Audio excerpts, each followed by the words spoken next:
In an illegal Chimera lab, scientists discover that our MC, a powerful S-rank Chimera known as number 17, is losing functionality, deciding it's no longer useful. They discard it by sending it to the demon realm, with a group of hunters assigning it to protect them, but forbidding its return. Inside the realm, countless monsters attack, but 17 effortlessly destroys them, ensuring the hunters' survival. When the mission ends and the gate begins to close, the hunters abandon him as planned, with no orders left and his body failing. 17's human memories resurface. He was an orphan kidnapped and turned into a chimera after being injected with over 500 monster cells. As his life fades, his core releases a massive explosion, and in a shocking twist, number 17 is reborn, not as a monster but as his original human self. Once again, 17 is left in awe. As he tries to process what just happened to him,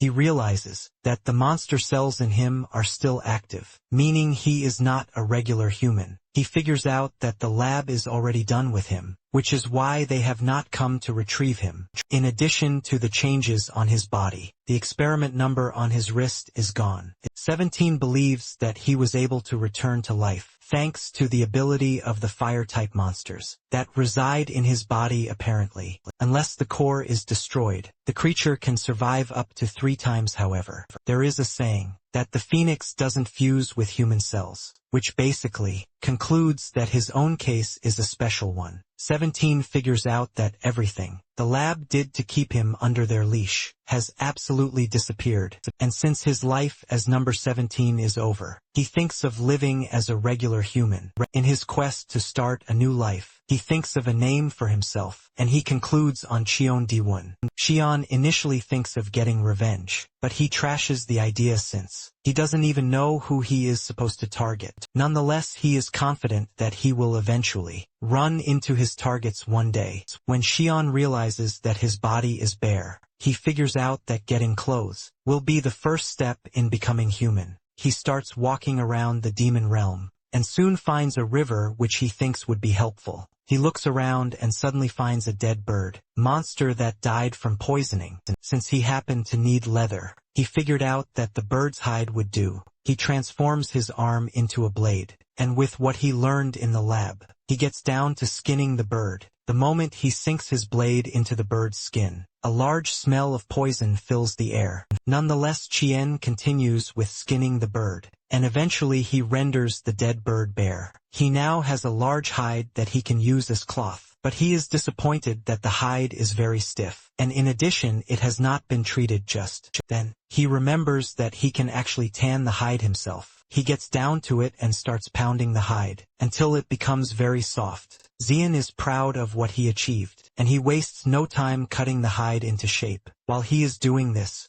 the bird has suddenly come to life behind him. Using his fists, he tears the hide into the perfect shape that he wants for it to become a caveman cloth. He notices that not all of the poison has been dissipated, but he is too lazy to work on it, and he decides to just let it be just. Then he hears the birds chirp, and he turns around to be met with the surprise that the bird was not actually dead. Xian notices that the bird is moving, according to his words, ultimately suggesting that it might understand him. Xian is more surprised that the bird is already showing all signs of death, but for some reason it was still alive. Without thinking too much about it, he figures out that it is one of the immortal type monsters. He knows that his old self would have killed the bird without thinking twice, but since the bird is already too weak to move, he doesn't see any reason why he has to kill it. He considers them both lucky beings, and he urges the bird to live its second life well, just as he also plans to as he walks away. Cheyenne mentions that they might eventually meet somewhere, again if fate wants it. After he has solved his clothing problem, he figures out that the next thing on his agenda is to get himself a house. Cheon starts looking around, and the first place he finds is a cave, where he runs into a giant centipede-type monster. Uninterested in living in such a dark place, he ditches it, but before leaving, he relieves the monster of its head.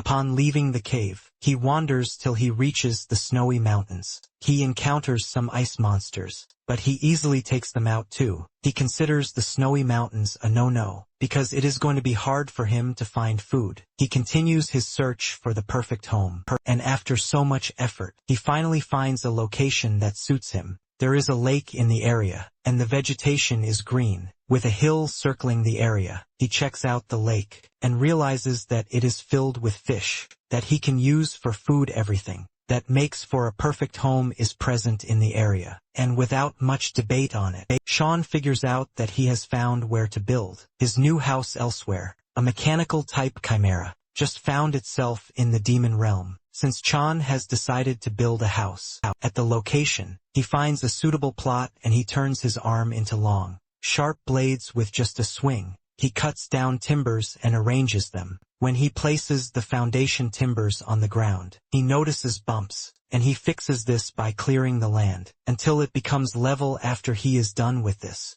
he grabs the trees, and he starts driving them into the four corners that will serve as the house post. After this, he laid planks on the house floor and for the walls. He couldn't get his hands on nails, so he used slime from snail-type monsters. Apparently the slimes are always very solid, but he doesn't know if it is going to be waterproof or not for the finishing touches. He uses cocoon silk from silkworm larvae. John is pleased with what he has built, but he notices that something seems to be lacking. He starts thinking of what other human homes have, that he is currently lacking. He thinks of a garden or even a dog, but he dismisses the idea, since he can't raise a dog in the demon realm. He concludes that he is going to make a vegetable garden, but even this leaves him conflicted, because he needs to think of something that will grow in the demon realm. Suddenly, it dawns on him that there is a snowy mountain close to him where he can get a particular plant called Mandragora Chion. He immediately heads to the Mandragora's habitat, which is the snowy mountains, where the demonic energy is thickest. The thick snow on the mountains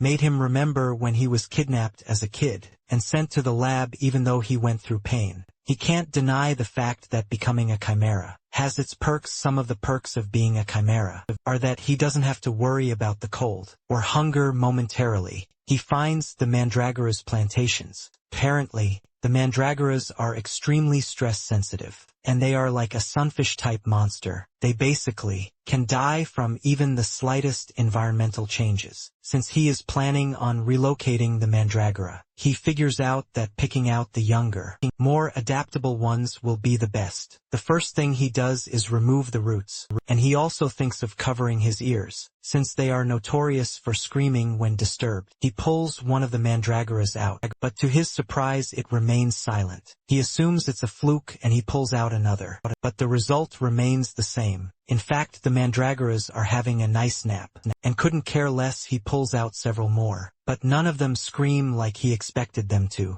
Apparently the scream happens when the plants are artificially grown by humans. Since the human world has low demonic energy, they are often stressed out, which is why they scream like hell. If they are forcefully pulled out, they also scream, and they end the sequence by dying. Since they are in the demon realm, the Mandragoras have no reason to scream. However, Cheyenne is confused as to why the plants are not trying to run from him, because they should at least be trying to run away. Suddenly it dawns on him that he actually has Mandragora cells in his body, and they probably see him as one of them. He believes that this is a good thing, because it is less stressful for him. Chion is already thinking of the nice things he can get by growing the Mandragoras, like tea and even eating them as snacks. However, forcefully taking their fruits makes them poisonous, and Chion figures out that he has to find a way to convince the plants to trust him. Just then, he notices that there are hunters in the vicinity, and he decides to check them out, since he is curious to know what they are doing in the dangerous snowy mountains. Meanwhile, two hunters are facing off against a horde of B-rank, rabbit-type monsters. After they are left behind by their comrades, the two hunters are barely surviving, thanks to their barrier. But even this is about to shatter. The two start regretting their actions of becoming hunters, among all the other jobs available to them. Just as they are about to be killed, something suddenly appears out of nowhere and hits the ground in front of them. This catches their attention, and that of the rabbits too. When the dust from the impact starts to clear off, they are surprised to see the image of a person approaching them, and it is none other than our MC. Cheon realizes that the monsters are engaging snow bunnies, and the moment the rabbit sense the aura coming from his body, panic sets in and they all vanish into thin air. The hunters cannot believe that B-rank monsters just ran away. At the sight of Cheon, the two thank Cheon for saving them, and they introduce themselves to him. He also does the same, but the hunters are genuinely confused, because they have never heard such a weird name before. Cheon then asks the hunters why they are in the demon realm, because he can clearly see that they are low-rank hunters. The hunters confess that they did it because of money. Apparently there was a task to capture a chimera alive, and the promised reward was very tempting. The moment they mention a chimera, Cheon becomes defensive, assuming that they are talking about him. Just then the hunters mentioned that the chimera escaped from a lab, and it is said to be a mechanical type chimera. Since he is not a mechanical type, he figures out that he has nothing to worry about. He plans on getting his hands on a gate crystal, and then going back to his new house. Sean then asked the two where their gear is, because he is pretty sure that they have gate crystals. The hunters then reveal that the dudes who betrayed them have taken all their gear with them. The hunters then ask Cheon if he has any plans to return to the human world soon, because they are almost at their limits. Basically, humans can't stay long in the demon realm because of the demonic energy that will kill them. However, this has no effect on Cheon. Again, the hunters start begging Cheon to save them, but just then Cheon locates the traitorous hunters. He immediately flies in the air and heads for where the hunters are, while the two hunters almost crap their pants, because their savior just disappeared right in front of them elsewhere. The hunters have managed to corner the chimera, and are prepared to take it down.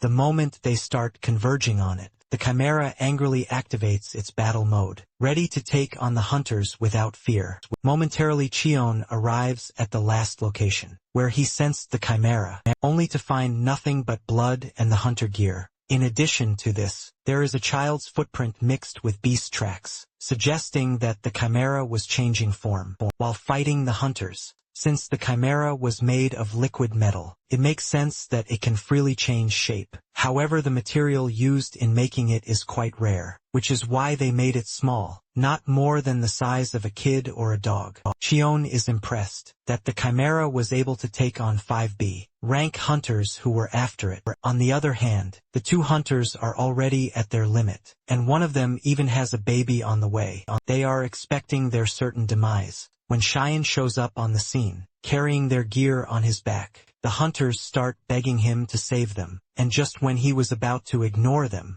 he remembers that the two have no gate crystals left. One of the hunters whips out 2 million won in cash, telling Cheon that they are ready to buy the stones. If he has them, it is apparent that they are going to die if they don't get out of the demon realm, and fast Cheon is blown away by the amount of money that he is being offered for the gate stone. Even though he really doesn't need it, nonetheless he decides to take the money, because he might need it when he finally decides to visit the human world. Cheon then opens a gate for them, and the hunter bows to him, assuring him that he is never going to forget the favor he just did for them. The hunter grabs his already exhausted friend so that they can leave, and this is when Cheon mentions that gate stones were always around 200,000, but the hunter tells him that prices have changed ages ago. The hunter asks Cheon why he is interested in this, and he reveals he feels kind of bad that he extorted them to get rid of this guilt. He decides to do something for them in return. He taps the exhausted hunter on the shoulder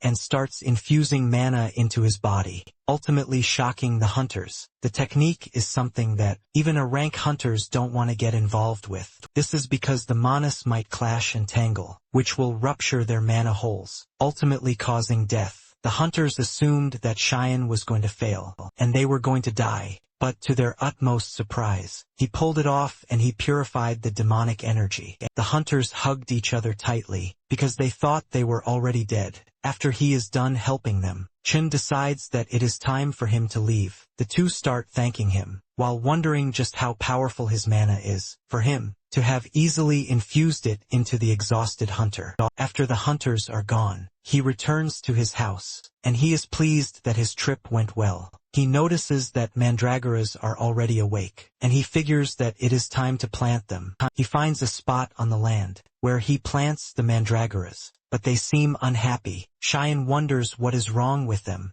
and he tries feeding them some mana, to make them feel better just as expected. Their mood actually changed, leaving Cheyenne relieved. Meanwhile, the mechanical chimera is hiding the bush behind him, and even though he can sense the chimera's energy, Chion decides not to make a move, until it actually wants to connect with him. Chion steps into his house, and he pours out everything he got from the hunters, including the cash. Among them are a portable burner, 8 gate stones, spare clothes, and sleeping bags. Chion is glad that everything is just what he needed, and luckily for him there is ramen in the bag too. He remembered that the last time he had ramen was when he was at the orphanage. Since he is hungry, he decides to make ramen for himself. Following the instructions on the ramen pack, he grabs a pot and steps outside to get water. However, a fish comes flying out of the water to attack him. Since he is going to need other ingredients for the ramen, he smacks it to death and stuffs the fish into the pot. To add more ingredients to the ramen, he finds wild eggs, herbs to serve as onions, and stuffs everything into the pot. Meanwhile, the mechanical chimera is watching, and its stomach grumbles for food. Chion turned on the gas and started preparing the ramen, but the terrible smell from the ramen almost choked the mandragoras to death. Even though the food obviously smells really terrible, the mechanical chimera is really interested in it, since it wants to eat out of the food. It thinks of a genius idea and transforms into a dog. It learned that humans like dogs, and in addition, they feel more sympathy toward wounded animals. It approaches Chion like a dog, but Chion can easily sense that it is the mechanical chimera. Chion assesses the situation, and realizes that the mechanical chimera is still young and learning. He wonders how the chimera was able to escape the lab and make its way into the demon realm. Since the chimera is willing to join him, he offers it the terrible-looking ramen that he made. The two sit together to eat, and it reminds Chion of when he and his fellow orphans enjoyed eating ramen in the orphanage. After they are done enjoying their beautiful meal, Chion tells the chimera that it can leave, since he has to clean up. The dog turns around to leave, but as it walks away, Chion reminds it that it was limping on its left foot. Earlier, the chimera is shocked and realizes that it has been discovered, but it changes its supposedly affected foot and continues moving. Shortly afterward, he decides to try out laundry and packs out some of the clothes he got from the hunters. He figures out that he needs to do it, since he can't be wearing leather clothes for the rest of his life. When he is not a freaking caveman, he places the shirt on a rock, and he figures out that he is just going to follow the instructions of how to do laundry that he already knows. He grabs a short stick and carefully hits the shirt, but to his surprise, even his gentle strike shatters the rock and shirt. Cheyenne is hit with the frustration of what comes with being strong, but he finds solace in the fact that he has one more shirt to try. However, he notices that the mechanical chimera is still stalking him. Even though it has refused to make contact, it is basically transforming into anything that fits its disguise,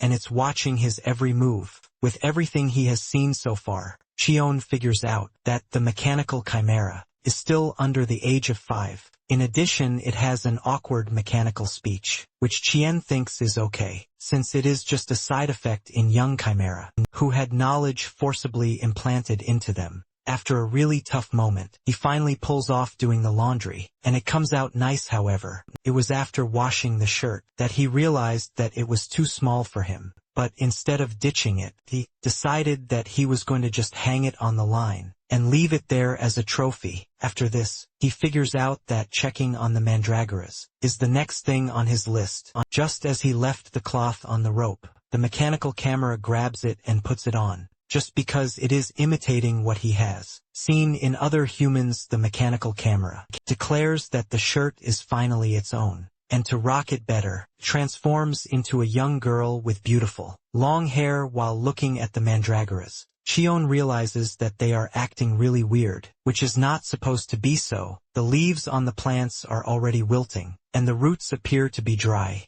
Chion is confused because he pulled out all the weeds when he was making the field for the mandragoras. Chion then carefully investigates, and this is when he finds out that there are parasites underground that have been making life difficult for the mandragoras. He faults himself for not checking thoroughly, which almost led to the death of the plants. He figures out that he needs to make a proper garden, which is about the size of his house. Just when he's about to start, the Chimera shows up and greets him. Chion is shocked to see that the Chimera has changed into a girl, and is even trying to talk to him. The girl asks Chion if the structure behind him is his house, and Chion says yes. She then asks if he is a native of the land, and the moment Chion hears this, he decides to mess with her a bit. Sean says he is a native, and he asks the Chimera which tribe she's from. The Chimera is stunned by the question, but after giving it a quick thought, she mentions that she came from across the waterfall, which is quite far away. She adds that it is so far that it is basically impossible for Chion to find. Chion decides to play with her further by asking if it is from the coconut tribe, which is by the waterfall. The Chimera quickly agrees to this, saying she is from the coconut tribe. Chion then mentions the outfit she is putting on, saying it obviously belongs to him. The girl argues that what they find in their tribe automatically belongs to them. Chion decides to back off, telling the girl that she is free to have it. Chion asks her why she is in the area, and she explains that she was kicked out of the tribe, which is why she has a favor to ask. The girl tells Chion that she would like to live at his house, and she begs him to agree. Chion plays the role of a fool by asking her what she meant about living there, and she reveals that it seems to be safe. Chion figures out that she needs a place to crash, and he agrees, but he lets her know that she has to prove her worth. The girl agrees, and she suggests that Cheyenne give her a job to do. Cheyenne then tells her that he is going to need her to till the field, because he wants to build a new home for the mandragoras. The girl wastes no time grabbing the stick from him, while assuring him that she is good at using her strength. She immediately trashes the ground, shocking Chion, because the girl is not even trying to hide her own strength. Chion then figures out that she is not used to being a normal kid, so she doesn't understand how they behave. Suddenly, the girl is hit with the "what is your name" question. The girl is shocked since she doesn't have one, but she decides to make a new name for herself. Judging by the flowers she saw earlier, she declares that her name is Kim Nari. Chion figures out how she coined the name, but he is not ready to argue with her. Momentarily she finishes up with the garden, and Chion sets up the stone fence. Chion then places the mandragoras there, and they obviously love the new setting. Chion notices that Kim Nari is crying, and he asks her what the problem is. She mentions that seeing the mandragoras reminds her of her friends, leaving Chion shocked because he doesn't expect the lab to allow their products to be social. Suddenly, Kyan senses a strange aura in the air, and he figures out that monsters are fighting each other. Nari then tells Kyan that she saw a chick monster earlier, and judging by the aura in the air, the chick monster is being attacked. Kyan is not moved, but he notices that Nari is uncomfortable, shocking him. Surprisingly, Nari wants them to save the monster, but she's having a tough time expressing it because of the commands that have been instilled in her. She basically has no free will of her own, but Chion decides to help out. He tells Nari that the chick might actually survive if they help it, and this suggestion triggers Nari into charging toward where the chick monster is being attacked by a group of other annoying monsters. Nari angrily hits the monsters, telling them to stop bullying the chick. Switching to Nari's backstory, it turns out that she was bullied by her fellow experimental buddies because she was always diligent, and she does everything asked of her. They basically gang up on her and beat her to a pulp, which is why she hates bullies. Fueled by the anger from the past, she beats up all of the monsters without mercy. Chion is tending to the mandragora when Nari returns, with the white chick in her hand, but the chick is unconscious. from the attack it suffered. Chion is about to tell her what to do, when he suddenly realizes that the chick is very familiar. Nari bursts into tears begging Cheyenne to save the bird, and Cheyenne offers to help. He places his hand on the chick, and transfers mana into it, since there are no signs of fatal injuries. While doing this, Cheyenne easily figures out that the chick was the immortal type monster that he took the hide from. However, Cheyenne is confused as to why the monster shrank to a small size, but he assumes that its regeneration method is different from his. After he is done feeding it with mana, Nari asks if the monster is facing any serious threat, but Cheyenne mentions that it is basically malnourished. It was starving because of its small size, and Chion assures the girl that the monster will recover on its own, since he has fed it some mana.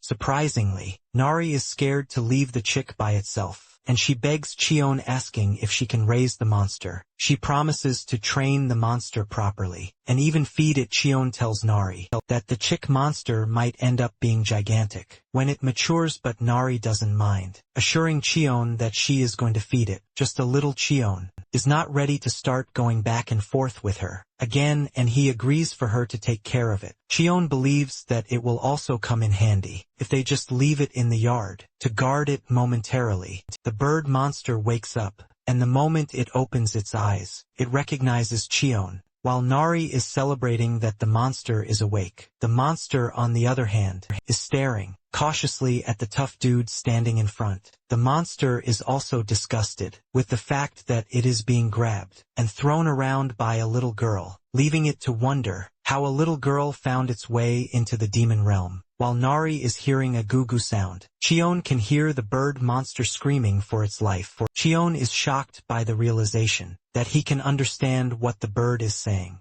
Nari is excited to have a pet, and she wastes no time bathing it, and she has even decided on a name for it. The best name she could come up with is Goo, since the bird makes goo-goo sounds like a pigeon. The monster bird cannot believe that they are basically picking out trash names for it. Goo gets on his feet and starts screaming at Nari, forcing the girl to believe that Goo is crying and wants more water. She doesn't hesitate before splashing it with more water, but this only makes life harder for Goo. Goo lies on the table, begging for Nari to stop with all the water splashing. Since Nari can't understand Goo, Chion steps in, and he tells Nari to hold off on the water splashing. Nari then decides that what Goo needs is food, and she steps out to get food. Later on, Cheyenne figures out that he is going to need a storage space, and he sets down some trees so he can cut them into the sizes he wants. However, the tree breaks apart with the slightest touch, leaving Cheyenne confused. He knows that he followed all the instructions that he is aware of, but Goo lets him know that he is getting everything wrong. Goo mentions that trees have different textures, and the one Chion is trying to cut is basically softwood. Chion is surprised to learn that trees have different hardness, and Goo cannot believe just how dumb the guy is for not knowing. Chion then asks Goo what color signifies the hardest wood, and Goo reveals that red-colored wood is the strongest. Suddenly it dawns on the chick monster that Cheyenne can actually understand him, but to confirm it, decides to create a telepathic bridge to get into Cheyenne's head. But Cheyenne blocks it the instant he notices it. Goo then asks Chion how he is able to understand it, and Chion mentions that he is basically feeling human words popping up in his head. Chion, on the other hand, thinks it is more weird that a monster can understand human words. Goo is hesitant to reveal how it can do this, but Chion figures out that it is one of the rare intelligence-type monsters, born from low probability. Chion has always heard of it, but it's basically his first time seeing one in person. Chion then points out the fact that he and the monster have met before, and Goo doesn't deny this. In fact, Goo has been waiting to meet him again, because he actually saved its life when he removed its poison-infested hide. Goo had already promised that whenever they met again, it was going to help Chion, even if it was once. Chion finally figures out that its immortality core remained, because he got rid of the poison ravaging Goo's body. Back then, since it is offering to help, Chion asks if it is ready to render the help at that moment, and he says yes. Goo tells Cheyenne to follow it, and it will lead Cheyenne to where the red trees grow. They are about to leave when Nari comes rushing back, with a hunter hot on her tail. The hunter uses fire-type attacks which scare Nari. The hunter is not pleased with the fact that he has to attack a little girl, but at the same time, his whole life and career are on the line. If he doesn't retrieve the mechanical camera, the hunter catches up to Nari, who has crashed to the ground in tears.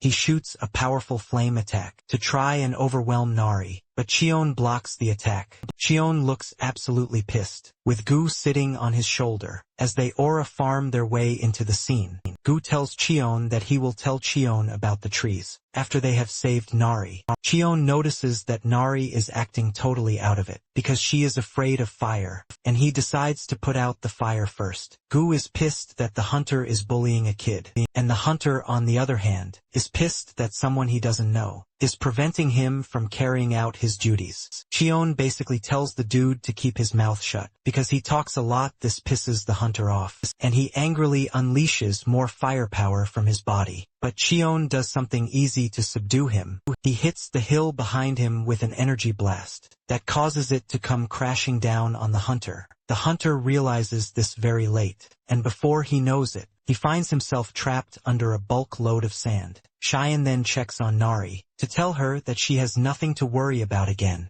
He assures her that all she needs to do, when she's scared of something, is to knock it out. Sean then decides to check on the hunter. He grabs his head and tries pulling him from the sand, but to his surprise the hunter's hair comes off. Sean is surprised when he sees this, but he is totally blown away when he sees the hunter's ugly, bald head. The entire team is surprised, because the hunter looks so young, but he is already bald, which is why he is hiding his insecurity by wearing a wig. Nari forgets that she was crying herself to death some moments ago, and she starts laughing at Mr. Baldy. Chion, on the other hand, tries to assess the situation, and judging by the hunter's strength and Nari's strength, Chion doesn't think she should be losing to the likes of him. Since he wants to know what is going on, he resorts to the use of telepathy, which can help look into someone's memories. He senses that Nari is still scared of the evil scientist who worked on her, and Chion pats Nari on the head for being a strong girl. Chion figures out that the trauma might not disappear immediately, but it will get better as time progresses.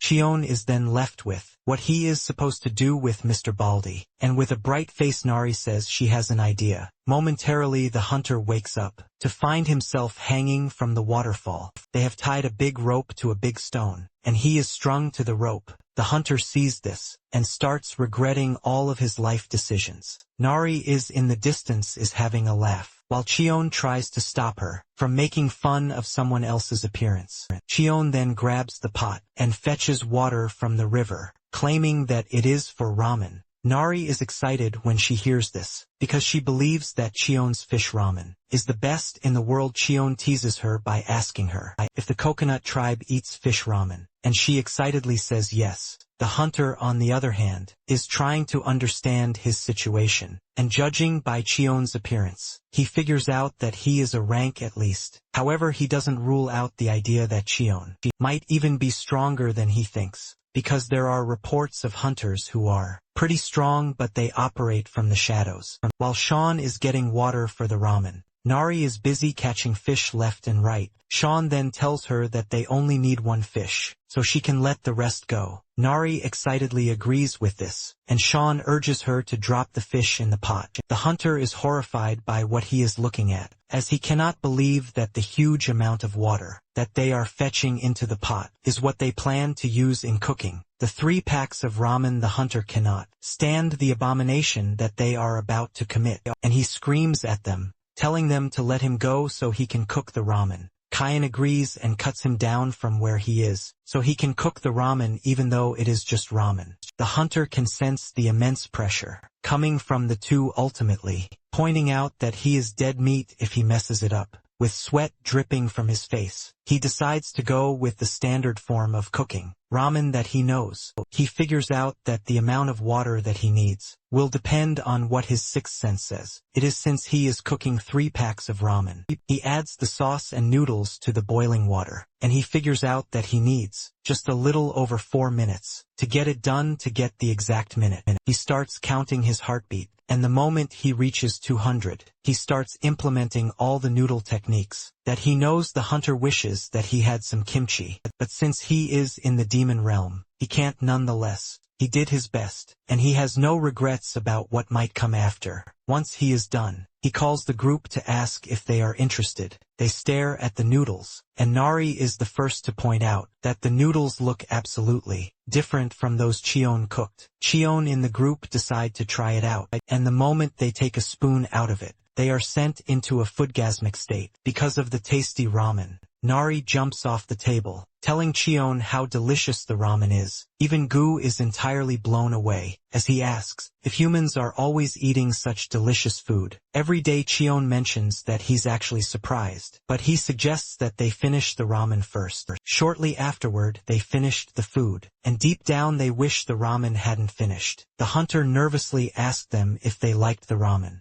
and the first thing Chion asks him is what he actually wants. The hunter is confused by the question, and Chion mentions that the ramen is too delicious for him to eat for free. Chion then urges the hunter to tell him what he wants, and if it is something within his power, he promises to grant it the hunter. And Nam Kiziax is happy to hear this, and he immediately falls face first, telling Chion to teach him how to be strong. Just like him, Chion is shocked to hear this, as he asks Kiziax why he is asking him to teach him when he is not his master. Kiziak confesses that Chaeyon is the strongest hunter that he has met. In addition, Kiziak can see that Chaeyon has settled down in the demon realm, which is why he built a house there. Kiziak tries to point out the perks of having him around, and the standout perk is that he can cook. In fact, he is ready to become a delivery man who helps Chaeyon get things from the human realm. Kiziak is very desperate to learn from Chion, so he can be promoted to a rank. Chion then asks Kiziak if he attacked Nari because of the bounty. The hunter is surprised that the mechanical creature has gotten a name, and Cheyenne whispers in his ear, telling him to go with the flow, that Nari is from the coconut tribe. Kiziak mentions that he went after Nari because of personal reasons that are difficult for him to say, but he assures Kayan that it is definitely not because of bounty. Kisuki then mentions that, as long as he passes the hunter promotion test, he is not worried about anything else. After hearing his plea, Cheyenne agrees to help him, since he also made a delicious meal for him. To start the training, he suggests that they start with a sparring match first. Kizio is glad to hear this, but Nari cuts in, saying she wants to be the one to spar with Kizio. Chion asks her if she is confident about what she just said, and she reminds Chion that he was the one who said, "Scary things are to be knocked unconscious." Fueled with determination, she wants a chance to put out Kisiok's fire too.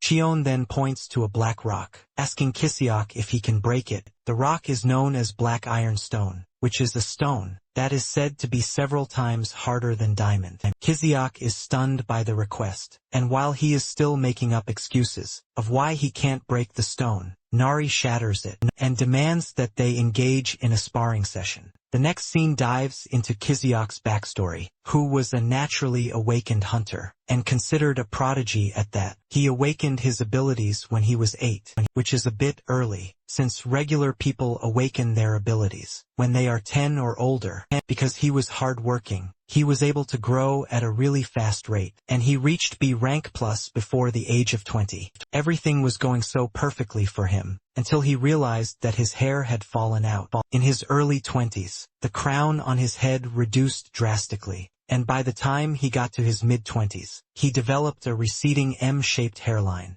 Kisiok started visiting pharmacies, just to try and get a solution to the problem. However, the pharmacist told him to give up on trying to get a transplant, because it would eventually fall out. He was once a handsome dude who had so much talent, but the hair issue made him lose his light, Because of this, his growth as a hunter also came to a full halt, until one day he saw a research program, hosted by Dr. Han Myung-do, of the Hanbit Research Institute. The doctor was talking about how he accidentally spilled the rare liquid material all over his head, and surprisingly his hair grew a whole lot. Apparently he is nearly 90 years old, but he has full hair on his head. This caught Kiziak's attention, and he got up from where he was rotting on his couch. When Myung-do is asked about the remaining liquid metal, he mentions his plan to use the remaining liquid metal to create a mechanical life form and challenge for the big prize. Kiziak has a valid crash out when he realizes that the doctor has no plan to make a hair loss cure, which is considered the real use for humanity. A few days after this,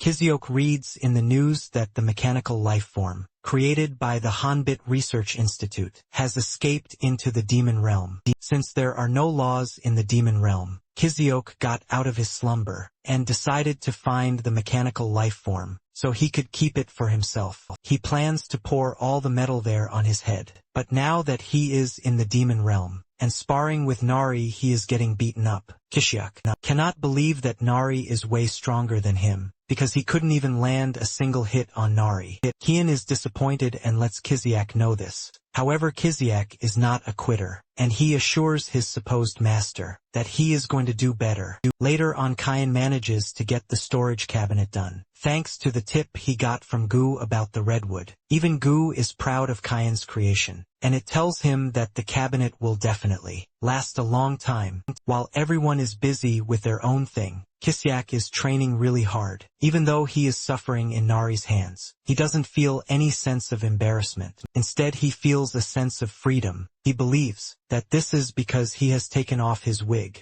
Gu is impressed with Kiziak's ability to control fire, but he is disappointed that he can't even beat a kid. Cheon then tells Gu that Nari is not just any kid, which makes it understandable. Because of his refusal to give up, he asks for another sparring match with Nari. This time around he goes after Nari with a flame, shaped in the form of a blade. He manages to land a hit on Nari, but she liquefies her body. Shocking Kiziak, this leaves him in awe, but at the same time totally open to Nari's attack. Nari easily returns to her human form, and kicks him so hard that he crashes into the nearby hill, leaving a noticeable crack in the wall. Nari confie dans l'Imension that he is no longer scared of fire, and this is all thanks to Cheon. While lying there in shame, Cheyenne wonders if he has reached his limit as a B rank, and no longer has any skill to boast of. However, Kizio has an admirable trait of not giving up, and because of this he gets back on his feet. With an excited look on his face, he asks Nari for another session,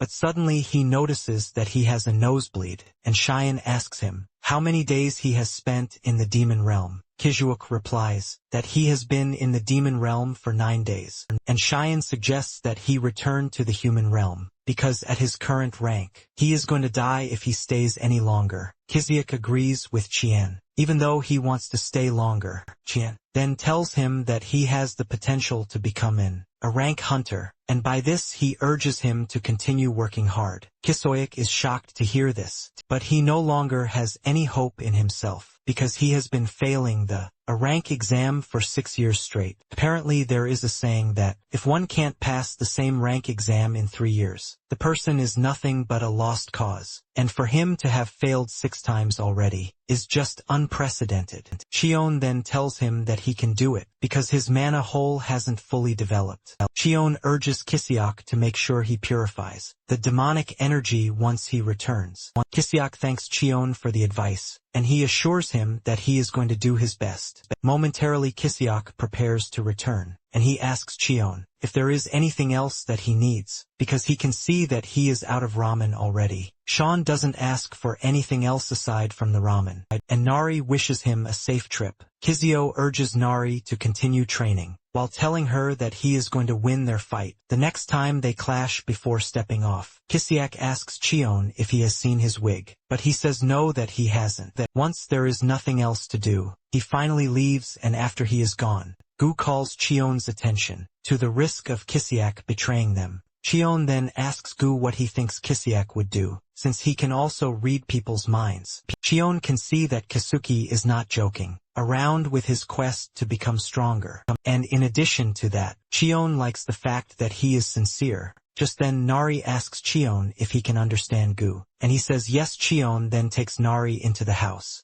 to show the cabinet he finished. He is proud of his creation, but Nari points out that the house is a bit dark. Cheyenne agrees with her, and decides that making a window should help solve that using his abilities. He cut out window spaces in the house, leaving Nari very excited. Since Nari likes everywhere when it is bright, Cheyenne points out the need for them to have lights at night so that everywhere is not dark. Cheyenne says there is a stone known as glowstone, which emits light in the dark, and putting up a few will brighten things up. Gu then asks Cheon if he even knows where he has to go to find the glow stones, and he says yes. Apparently they can be found in the volcanic region, and this is a region that is considered to be one of the most dangerous places by hunters. Gu then mentions that this place is his hometown, but while saying it he looks dejected. Cheon is surprised to see this, since he expects him to be happy, because going home is a good thing. Nari asks Cheon what Gu is saying,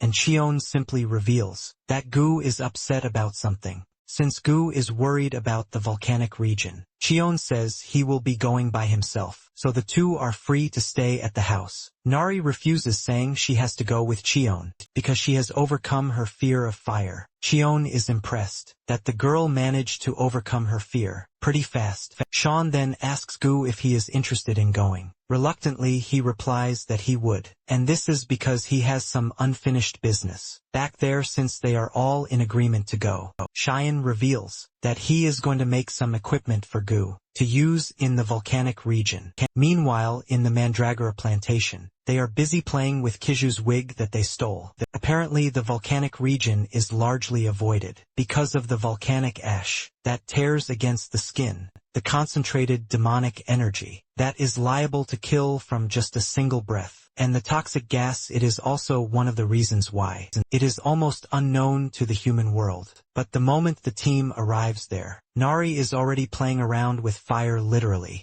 Gu understands why the girl is acting all weird, and this is because she is a mechanical life form. However, he is more interested in what Cheon is. Cheon simply replies that he is a Chimera hunter, but this surprises Gu, since he knows that Chimera hunters are not always in human forms. Cheon mentions that he was always like that, but the moment he regenerated, his form changed. Cheon then asks Gu if he is fine hanging out with them since he is a monster, and might not be too comfortable around a hunter. Gu assures Cheon that he has nothing to worry about with them, since he enjoys having someone he can talk to. While the two are discussing, Nari shows up to complain about the fact that she can't hear Gu. Unlike Cheon then tells Nari that all Gu wanted to know was his origin. Nari quickly cuts in saying she is a native, but Gu knows better. They continue exploring the hot and boiling land, and Cheyenne mentions that they should be able to find the luminous stones near the lava sprouts momentarily. They get to the summit and can see the stones in front. However, they notice a male fire toad that appears to be crying in the distance. Surprisingly, there is a dead female fire toad in front of it, which is why the toad is crying. Apparently, the female was transporting their eggs when she died. Gu mentions that only the females can carry the eggs, and since it is already dead, there is a high chance that all the eggs will die too. In addition, the temperature inside the crater is too hot for the eggs to survive. As expected, Nari feels pity for the toad, and Cheon decides to step in. Cheon jumps toward the toad, while Gu tries warning it not to go near it, because the toad is clearly agitated. Just as predicted, the toad attacks Cheon with its fire breath, but Cheon blocks it with just one finger. Before the toad knows it, Cheon has reached him, and he taps its head with just one finger. Turns out that Sean hit the toad with a paralytic poison when he tapped it on the head. This causes the toad to lose mobility, but Sean is quite aware that the toad will wake up soon, since he only used a bit of the poison. In addition to that, the fire toads are quite resistant to poison. From the summit, Nari screams at Kyan, asking him if he is okay. Kyan replies that he is fine, because he actually has fire toad cells in his body. Cheyenne says they might not be able to do anything about the dead toad, but he believes that they can still save the one alive. Cheyenne then gathers the eggs and places them on the back of the male toad, before tying it securely, to make sure it doesn't fall off. The male toad is shocked, when he comes back to his senses, to see that he is now carrying the eggs. It moves over to its dead partner and says its goodbyes, before leaping off a great distance. Before making his final leap away from the area, the fire toad looks back to briefly stare at Nari, and she concludes that the toad was trying to thank them, since they have finished with the toads. Chion tells Nari to come down, so that they can get the stones. Nari excitedly grabs the stones off the volcanic pit, but Cheyenne warns her to be careful, because she is going to hurt her foot. If she drops them, Nari giggles jokingly, saying the stone is nothing compared to her strength. Gu, on the other hand, is struggling to carry the stones, and he blames this on his little body. Chion then urges him to go take care of his business, while he takes care of the stones. Chion believes that Gu even brought gifts for his friends, but Gu retorts saying monsters don't have friends. In fact, he is not planning on meeting them, but he just wants to drop the gifts and leave. Chion is impressed that Gu is missing his kin, which makes him a very intelligent monster. Gu, on the other hand, deludes himself by saying he is not missing them, but regrets not saying goodbye to them when he left. Sean then asks Gu why he left his pack. Gu then mentions that there were good things that came with his intelligence, awakening, and there are bad things too. Apparently Gu felt he never would have felt the emptiness that is currently ravaging him if he hadn't learned the language. Gu felt superior and alone, since he couldn't properly relate to anyone, which is why he left the pack. In fact, his pack doesn't know he has gone, but he doesn't blame them, since they really don't have the sense of kinship. In the process of removing the stones, Nari suddenly stumbles upon an egg, which is obviously a monster egg, but she has no idea which one it is. However, there was a slight crack on the egg, when Gu almost fell, and dropped the stone he was carrying. Kyan is worried that the hatchling might have a problem, because it actually needs to break out of the egg on its own to be able to grow strong and healthy. Nari is concerned, and she suggests that they take the egg with them, so it doesn't cook. Gu is against this, since they don't know what type of monster will hatch from it. Cheyenne, on the other hand, is thinking about a perfect solution. He has a place that he believes would be perfect for a nest, and in addition to that, he is a bit curious about what is inside the egg. After careful consideration, Cheyenne decides that they will be taking the egg back home. Gu remains adamant that they should leave the egg, because he has never seen an egg like that before. Chion then uses the guilt trip card on him, asking him why he dropped the stone to crack the egg in the first place. Gu accepts the blame, but reminds Sean that Nari might get hurt because of the stupid decision he is about to make. Sean then tells Gu that they have nothing to worry about as long as he is around. Gu takes into account what he said, and he agrees for them to take the egg home, since they have all agreed to take the egg back home. Kyan suggests that they continue with their stone mining. Soon afterward, the group returns home to see that Kiziak is back. Kyan is surprised that the dude returned early. Kiziak then offers to carry Kyan's bags for him, and Kyan decides to hand him the bag, since he claims that he is strong. Kiziak collects the bag, but he immediately drops it, as if he were handed Thor's hammer. Just then, Kyan notices that Kiziak's face is covered in bruises, and he asks him what happened to him. Back at the volcanic region, Gu's gift to his kinsmen is the ramen packs that he left for them. Chion figures out that Kiziak must have gotten beaten up somewhere, but this is a shock to him, since Kiziak doesn't appear to be the type of guy to be bullied. Kiziak tries to defend his aura, reducing moments by saying, Nari usually beats him, but Chion can't believe that. The dude is actually proud of it. To avoid getting questioned by Chion, Kiziak runs off, saying he needs to prepare food for them. Moments later, Nari finds Chion working on the stones, and he asks him what he is doing.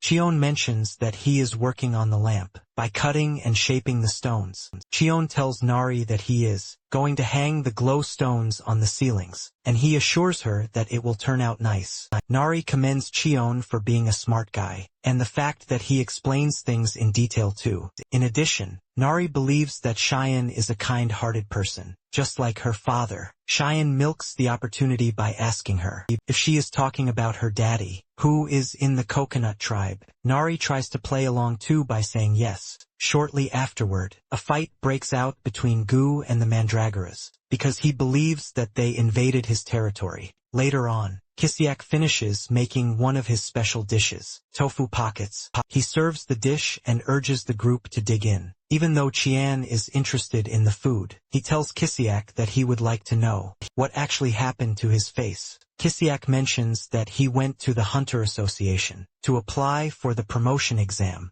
but he ran into some rank hunters, and they teased him for failing 7 years in a row, which eventually led to a fight. Before he even finishes his story, the group has finished their food, and is asking for more kasaki. Mention. That the hunters told him to stop hanging around, since he is nothing but a total failure. Kisiak says they kept teasing him about his hair, which was why he fell for their taunts, and ended up fighting them. Cheon then asks him if he is totally bald, or if he shaved his head apparently. His hair loss remains a medical mystery that no one has been able to get a solution to. Cheon then asks him when the next promotion exam is, and Kaisek says it's in 90 days. Since they have little time left, Cheon suggests that it is time for them to engage in special training. Kaisek is eager about the training, and he assures Cheon that he is going to do anything he asks him to. Cheon shocks him when he says the first thing he is going to do is to take over the dishes. From Nari, Kisiak is still crying about the dishes, when Cheon tells him that he has to wash the remaining glow stones to get rid of the volcanic ash on them.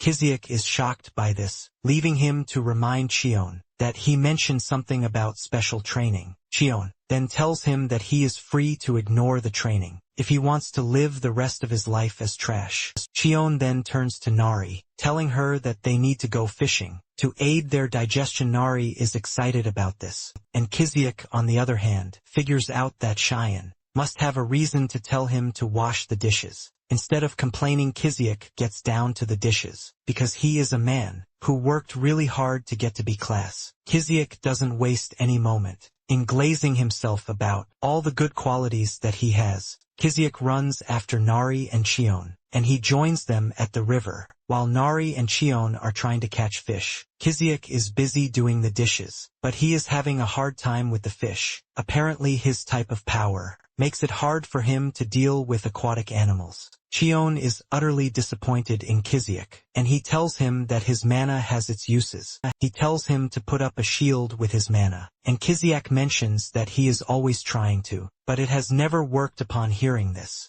Cheon grabs a glowstone and tells Kisiak to hold it. Kisiak is surprised that he is asked to hold a glowstone all of a sudden, but just then the stone drops from his arm. This is when it dawns on him that the stone is basically demonic energy at its core, and he can't put enough strength into holding it. Cheon says Kisiak is right, because some glowstones contain condensed demonic energy, and the demonic energy from the demon realm is raw, unrefined power. Kain explains that he has to use refined mana to push it out before he gets to properly use his power. Kain lets Kisiak know that he has a lot of mana in his body, but he is just unskilled on how to control it. Kain taps a point on his chest and asks him if a path has opened in his body. Just as Kain said, Kisiak can feel mana surging through him, and Kain urges him to follow the path that he just opened. Kain then tells him to focus on his mana while trying to lift the glowstone.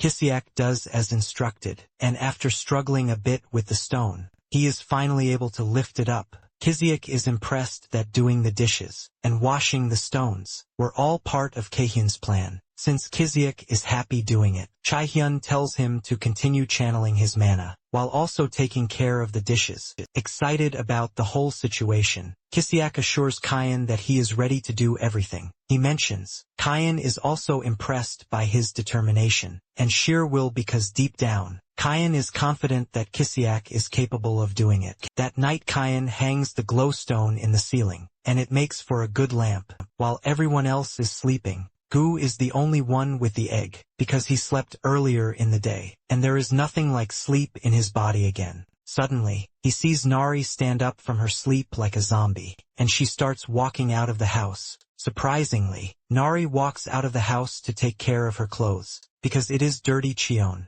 and Gu stays in the distance, to wonder why the girl is doing laundry. In the middle of the night, Gu believes that she needed to do it, since she is a girl and doesn't have any other clothes. Momentarily Nari walks out of the water with happiness, that she has done her laundry, and it is now clean. She is celebrating her small win when Cheon steps out, acting like he is out to get fresh air. When Nari asks him what he is doing outside, he claims that he's on a walk with Gu. Cheon also asks her if she is on a walk, and she nervously says yes. Cheon then tells Nari to stay still, and he puts a belt and her flower on her waist. Nari loves the new addition, because it makes her look cool. Suddenly they hear something irritating from the forest, and this scares Nari, but Cheon assures her that she has nothing to worry about, because it is just a grasshopper. They start walking back home, and Cheon asks Nari if there is anything else that she needs, like clothes and shoes. Nari then says she is pleased with the ones Cheon has given her. Already later on,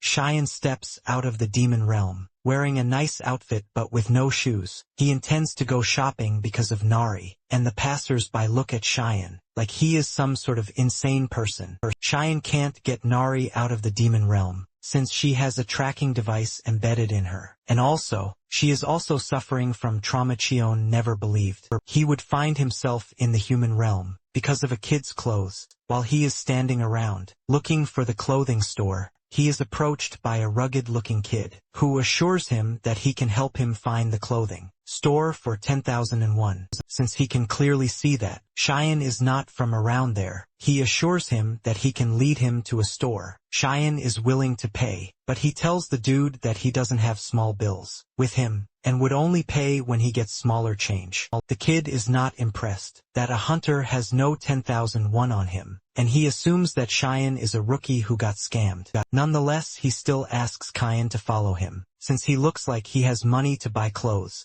As they are walking through the street, he introduces himself as Oh Bang-soo, and Cheon notices the police patrol cars stationed around, making him believe that the slum is now safe. Bang-soo then mentions that he can clearly see that Cheon has not awakened for long, because he came out of the gate without any equipment. To Bang-soo, he believes that Cheon was robbed by other strong dudes, but he gives Cheon a word of advice, that he should not give up. Cheon thinks the kid is wise for his age, but he argues that he is not a kid, because he is 17 years old. Suddenly they spot some thugs in front, and Bang-soo tells Cheon to avoid the district at all costs, because it is the most dangerous slum out there. Apparently the Space Gang was once in District 11, but they have expanded their territory to District 13. Bang-soo says the police don't even go there anymore, and this is when Bang-soo reveals that they are actually standing in District 12. This got Cheon worried, as he wondered if the orphanage, where he lived in District 13, was still there. Meanwhile, inside a children's clothing store,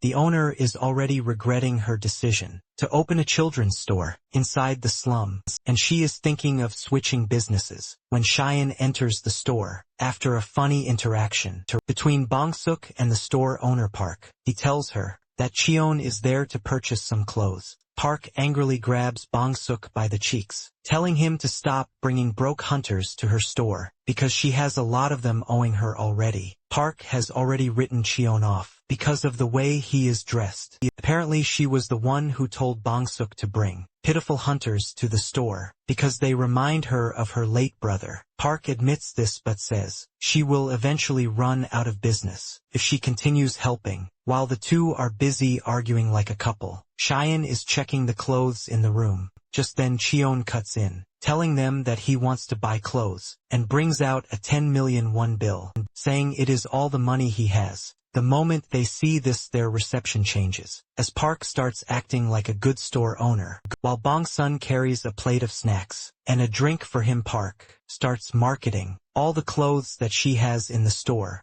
Cheon then tells the store owner that he needs clothes for a middle-aged girl, and himself. Park is glad to hear this, and she jumps right into her store, to start bringing out the beautiful clothes that she has by the end of the day. Cheon has bought out every piece of clothing he can from the store, and the store owner wishes that her day could just continue the way it is. After packing everything, she offers to get them delivered, but Cheon assures her that he can carry them by himself. Cheon then brings out 100,000 won for Bong-suk, and he tells him that he has another favor to ask him. After they step out of the store, Bong-suk stays silent until he leads Cheon to an inn that he had asked for. He assures him that the inn is safe because there is a police station nearby, and the owner is a nice person. After hearing this, Cheon steps in, telling Bong-suk to wait outside for him. Bong-suk stands outside, thinking about what happened in the store. He believes something is off because Cheon gave him 100,000 won and also bought him clothes. He believes that Cheon is one of the guys who lures kids to kidnap them, leaving him with the option of whether to run or not. At the same time, he thinks about it and realizes that Cheon might actually be a good person. Momentarily, Cheon returns outside and says that Bong-soo was right about the owner being nice. Suddenly he hands Bong-soo a key, saying he can clearly see that he is living on the streets. Cheon has paid a year's rent in advance, so he can start living there, and in addition he has paid for his meals too. Cheon tells Bong-suk to make sure that he eats properly, and after sorting everything, he tells Bong-suk that he is leaving. Just as Cheon is about to enter the gate to go back to the demon realm, Bong-suk is forced to ask him if he has an ulterior motive, because he just met him that very day. Bong-soo cannot believe that Cheon did all the nice things for him, and Cheon tells him that doing all he did basically reminded him of how things used to be. Cheon mentions that he was once like Bong-sun, even though it was a long time ago. With this, Cheon steps into the demon realm, and by the time he returns, Nari is already worried because Cheon stepped out without saying anything. Cheon then mentions that he went out to get Nari gifts. He drops the bag with her, and it is essentially filled with nice clothes. Nari is super excited about the nice clothes that Sean bought for her,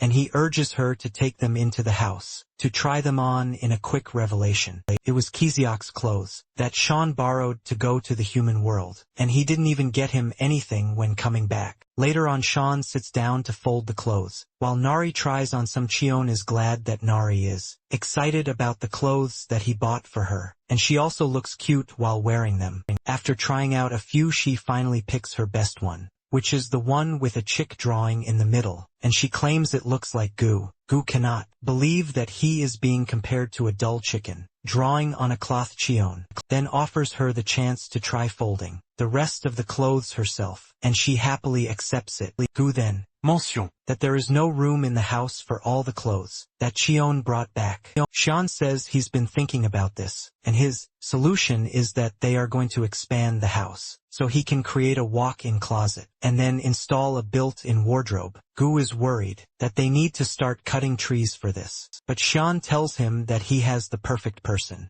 who would help them out. Just then he summons Kiziak, telling him that he has another special training for him. Kisoik is excited to be called upon, and he informs Cheon that he has cleaned his training outfit, and by this he is talking about Cheon's ragged outfit. Kishiak mentions that it was soaked in poison, and because he didn't know, he almost died just by touching it. Kishiak believes that Cheyenne intentionally left the poison on the outfit to train himself to get stronger. Unknown to Kiziak, Kyan was just too lazy to wash it, and suddenly, he tells Kiziak that he is free to wear it. Kyan plays the perfect card by telling Kiziak that it is going to make for the perfect training uniform. He tells him to put it on and go chop down some wood. Gu, the instigator, steps in saying he will be the one to even pick out the woods for him. Kiziak immediately becomes worried because he might actually die just by wearing the outfit, and Cheyenne is making it harder by telling him to go chop down trees. Suddenly Nari screams at them from inside the house, saying there is something wrong with the egg.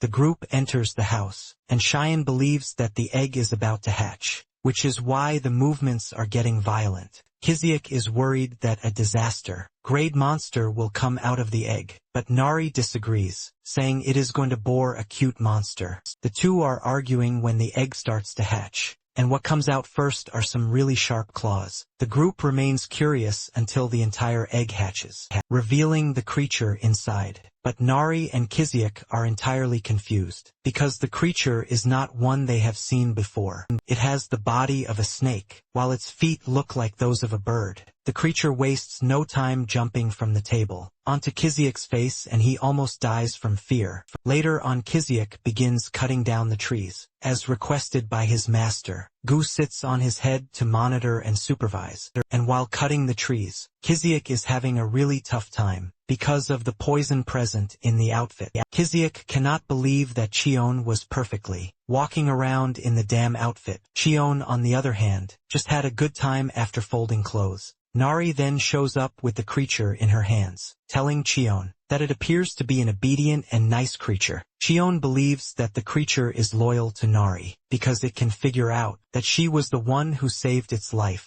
However, the question of what they are going to name it remains. Chion then suggests that they name it Sasa, because it is part snake. Nari is still discussing this with Chion, when Sasa jumps off and runs toward the woods. Chion is glad that the two are having a good time together, which speaks well for the family. Chion then tells Gu that he has never seen a creature like Sasa before, and Gu says the same thing, which possibly means it's a rare species. However, Gu knows that it is certain that the monster is from the volcanic region, and because of this, they need to keep an eye on the mandragoras. Apparently monsters from the volcanic zone consider plant-type species a delicacy. Basically, they munch on any plant that they see, since plants are scarce in the region. In addition to this, they like plants that are filled with strong demonic energy. Because of this, Gu is confident that the monster will try to dig up the mandragoras, so it can eat them just like Gu predicted.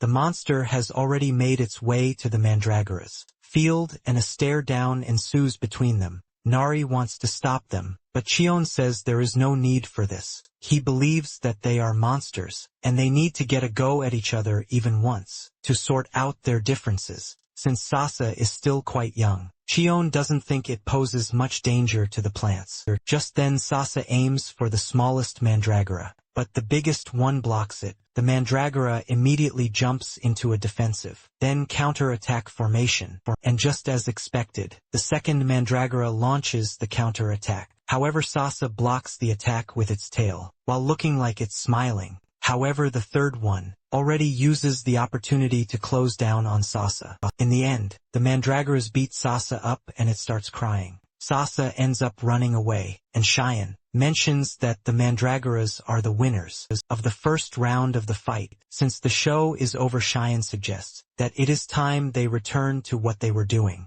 2 days later, Kiziak completes the extension of the house, and Kiziak gladly dumps the outfits, with tears of joy running down his cheek. He wonders if he did it well, but Cheyenne shows up, praising him for even doing it better than expected. Nari is also impressed, because the house smells like flowers, and this is thanks to Gu picking out aromatic wood for the building. Chion is confident that all the clothes stored there will also smell nice. When Kaisuk learns that Chion has given the new monster a name which is Sasa, he proposes a supposedly better one. Chion tells him to reveal his proposed name, and he ends up picking Snake Chick, which is the dumbest name a human can think of. Nari suggests her own name, but it turns out to be trash too. Gu wants to join the conversation, and Chion decides to ask him for his real name, since he claimed he had one before. Gu then reveals that his real name is Rocky Mountain Hoof, which basically expresses his identity. Chion heaves in disappointment, since he is living with a bunch of dull brains. Since no other person can come up with a better name, the group just sticks with Sasa. Since they are done with the house extension, Gu asks Chion what their next plan is, and Chion then reveals what he thought about when he was in the human realm. He suggests that they build a sturdy fence around the house to stop monsters from coming in, even when he is not around. Kiziak stares at the house and doubts if anyone, or any monster in their right senses, would try to approach the scary house. Chion then says, an S-class monster or rogue hunters might show up, since they are looking to keep people out. Gu says it has to be made from materials with dense demonic energy, and to get this, they are going to have to go to the coastal area. Apparently there is a yellowish quartz there, That is even harder than Blackstone. Chion already imagines how beautiful the fence is going to look if they attach glow stones to it too, while Nari and Gu are excited that they are going to the coastal area. Kiziak is having a nightmare about it. Kiziak is scared to death, but just then he gets a nosebleed, which means he has to return to the human world. Kiziak cannot be happier, because it happened at the right time. Kiziak immediately tells Chion that he needs to head out to get meds for demonic energy, and Chion agrees. He tells him to take care of the mandragoras, just in case they come back late. Kiziak then tells Chian to be careful of the coastal region, because it is a dangerous place for rank hunters. And below basically, the region is being ruled by two disaster-grade monsters. This is the first time Chion will hear this, and Kiziak explains that reports said that they are Chimera hunters, who escaped the lab a long time ago. Apparently they have the heads of birds, but their bodies maintain their human form. Meanwhile, some hunters are practically going up against the said disaster-class monsters. They land a direct tracking hit, causing the monsters to turn in the opposite direction. They believe it is running away, and suggest that they pursue it. However, one of them says they should wait until the monsters reach their shelter before taking them out. The hunters are surprised that even after 60 years, the monsters are not dead yet. They believe that the cameras have completely turned into monsters, and the hunters are not ready to allow the monsters to tarnish the great achievement that came with the creation of camera hunters. Suddenly, they noticed that the monster is not even running away, but aiming straight for them. The team leader orders his men to put up a barrier against the incoming attack. However, their barrier didn't do much against the monster, as it shattered it with just a single blow. This is when it finally starts to dawn on them that they have misjudged the monster's strength. The monster comes at them again, and is about to finish them off, when Nari appears on the scene to punch the monster, while telling it to pick on people its own size. The monster figures out that Nari is a chimera, and he leaps backward to reassess the situation. Nari then tells Chion that the monster is bullying the hunters, but Chion thinks it is actually the wrong way. Just then the hunters get the wind that the mechanical chimera is around them. This is when it dawns on Chion that Nari still has a tracking device embedded in her. In addition, Chion seems to know the bird head dude. Chion then screams at him, reminding him that they were roommates, but he can't seem to remember his tag number. While Chion is discussing with the bird head, the hunters suggest that it would be best if they retreat and return to the human world. However, they plan to come back stronger, and the moment Cheyenne hears this, he knows that they are going to be a pain. Without hesitation, he suggests that he and the bird head take care of the situation. Turns out that the bird was truly his roommate. Número 33. Number 33 also recognizes the smell coming from Cheyenne, and he is able to figure out that he is number 17. 66 years ago, in a forest close to the TDA laboratory, number 33 was seen carrying a little girl on his back as they tried to escape the lab. Apparently the little girl was named Gia then, and number 33 was struggling to get them both to safety. As they run through the forest, they suddenly run into little Cayenne, who tells number 33 that he heard about his side effects, and the fact that they are getting worse. Cheyenne told him that it would still end badly for him if he didn't return in 3 days, because the detonation spell would kick into play and kill him. However, Chion says his sister Gia is not scheduled for termination yet. Chion suggests that number 33 stay back at the lab, where he can get suppressants for his side effects, so he can live a bit longer, even if it is a day. Number 33 then tells Chion that he is never going to know how they feel, since he has no side effects like the rest of them. Number 30 lies his sister down and tells Sean that all he cares about is living freely, and to get this, he is ready to fight Sean to get out of his way. Just then Sean opens a gate to the demon realm for him. So King número 33, because he never expected him to have a gate stone. Basically they know that there are two options for them. If they step into the demon realm, it's either their human cells get poisoned by the demonic energy, or their monster cells absorb the demonic energy and get activated. Cheon lets know 33 know that the demon realm is the best option for him, since he wants to live freely until he dies. Basically, the lab's detonation spell won't activate if they cross into the demon realm. The number 33 asked Keen if there was a way to survive in the demon realm, and he told him that he would have to build up enough mana to protect his human body and mind from the demonic energy. Keen admits that it might not be easy for him because of his current abilities, but he is pretty sure that the future holds uncertainty. Number 33 says he might not know why Kyan is helping them, but he is taking the help nonetheless. Before entering the demon realm, number 33 says they have been roommates for 4 years, but still do not know each other's names. This is when No. 33 finally reveals that his name is Ubium. Now in the present, Cheyenne puts the hunters in a state of mind control to erase their memories, and once he realizes that it is working perfectly, he lets them go. Apparently, Cheyenne has the cells of an oblivion herb transplanted into his body, and this causes hypnosis and memory loss. Ubian cannot believe the number of things that were injected into Kyan's body, just because he never showed side effects. Kyan lets the dude know that a lot actually happened. After he left, Nari then drags Kyan's clothes to ask him if he knows Ubian from somewhere, since they are playing the native game. Cheon tells Nari that Ubian is from the Sparrow tribe, shocking Ubian himself. Cheon even makes it more fun by teasing Nari, asking her if the Sparrow tribe and the Coconut tribe are allies. Nari quickly answers that they are actually allies. While the two are saying this, Ubian remains totally confused. Just then Nari bows her head to apologize to Cheon, saying she attacked him because she thought he was a bad person. Nari immediately starts complaining about hunger, and Cheon asks Yubum if he has any food at his house. Yubum is still confused by the whole thing playing out in his presence, because he doesn't want to believe the fact that Cheon is raising a daughter momentarily. Yubum takes the group to his house, which is built like a real bird's nest. Cheon commends Ubian, telling him that he actually built his house very well. Ubian then brings out a plate of grilled clams that he made, which he even added demon butternut to. Just from looking at it, it appears to be delicious already, and the moment Gu and Nari taste it, they find themselves in food heaven. Even Cheon admits that the food tastes really good, even the red moss that Ubium added to it. Ubium takes pride in his cooking, as he mentioned that the red moss is an all-purpose seasoning. Ubium is about to tell them to eat slowly when he hears Nari screaming for more. Ubium almost faints from a heart attack because he is out of ingredients.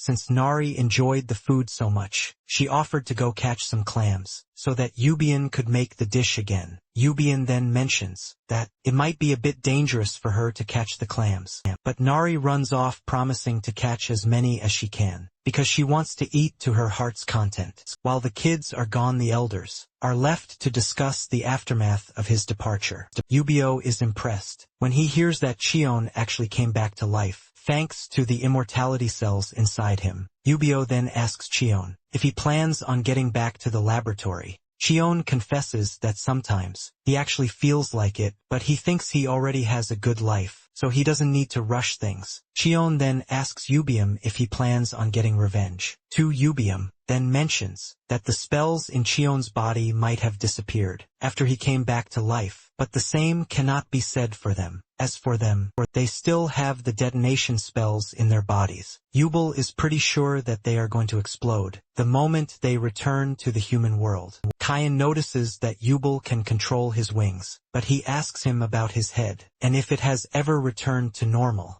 Yubel then mentions that he can actually change it back, but he is intentionally keeping it the way it is. Apparently his sister's face has changed, and if he looks normal, her sister will definitely feel bad. Just then Cheon asks Ubian a delicate question, which is whether he knows that he has just a month left to live. Ubian is not surprised by this, because he already knows too. Ubian admits that it was tough when he first arrived in the demon realm, and he had to gather mana just to survive. Later on he felt that his mana and demonic energy were at the same level, and because of this Ubian was at peace for a long time. However, something terrible happened. Sometime not too long ago, Jia's mana hole got tangled, and her demonic energy started to run rampant. Yubian says he tried to force it open, but this damaged his own mana hole in the process. Yubian says he has been managing it, but Jia has been sleeping, because she prefers to eat fruits with sleeping poison. Chion figures out that Jia intentionally puts herself in a state of comatose to slow down the demonic energy ravaging her system.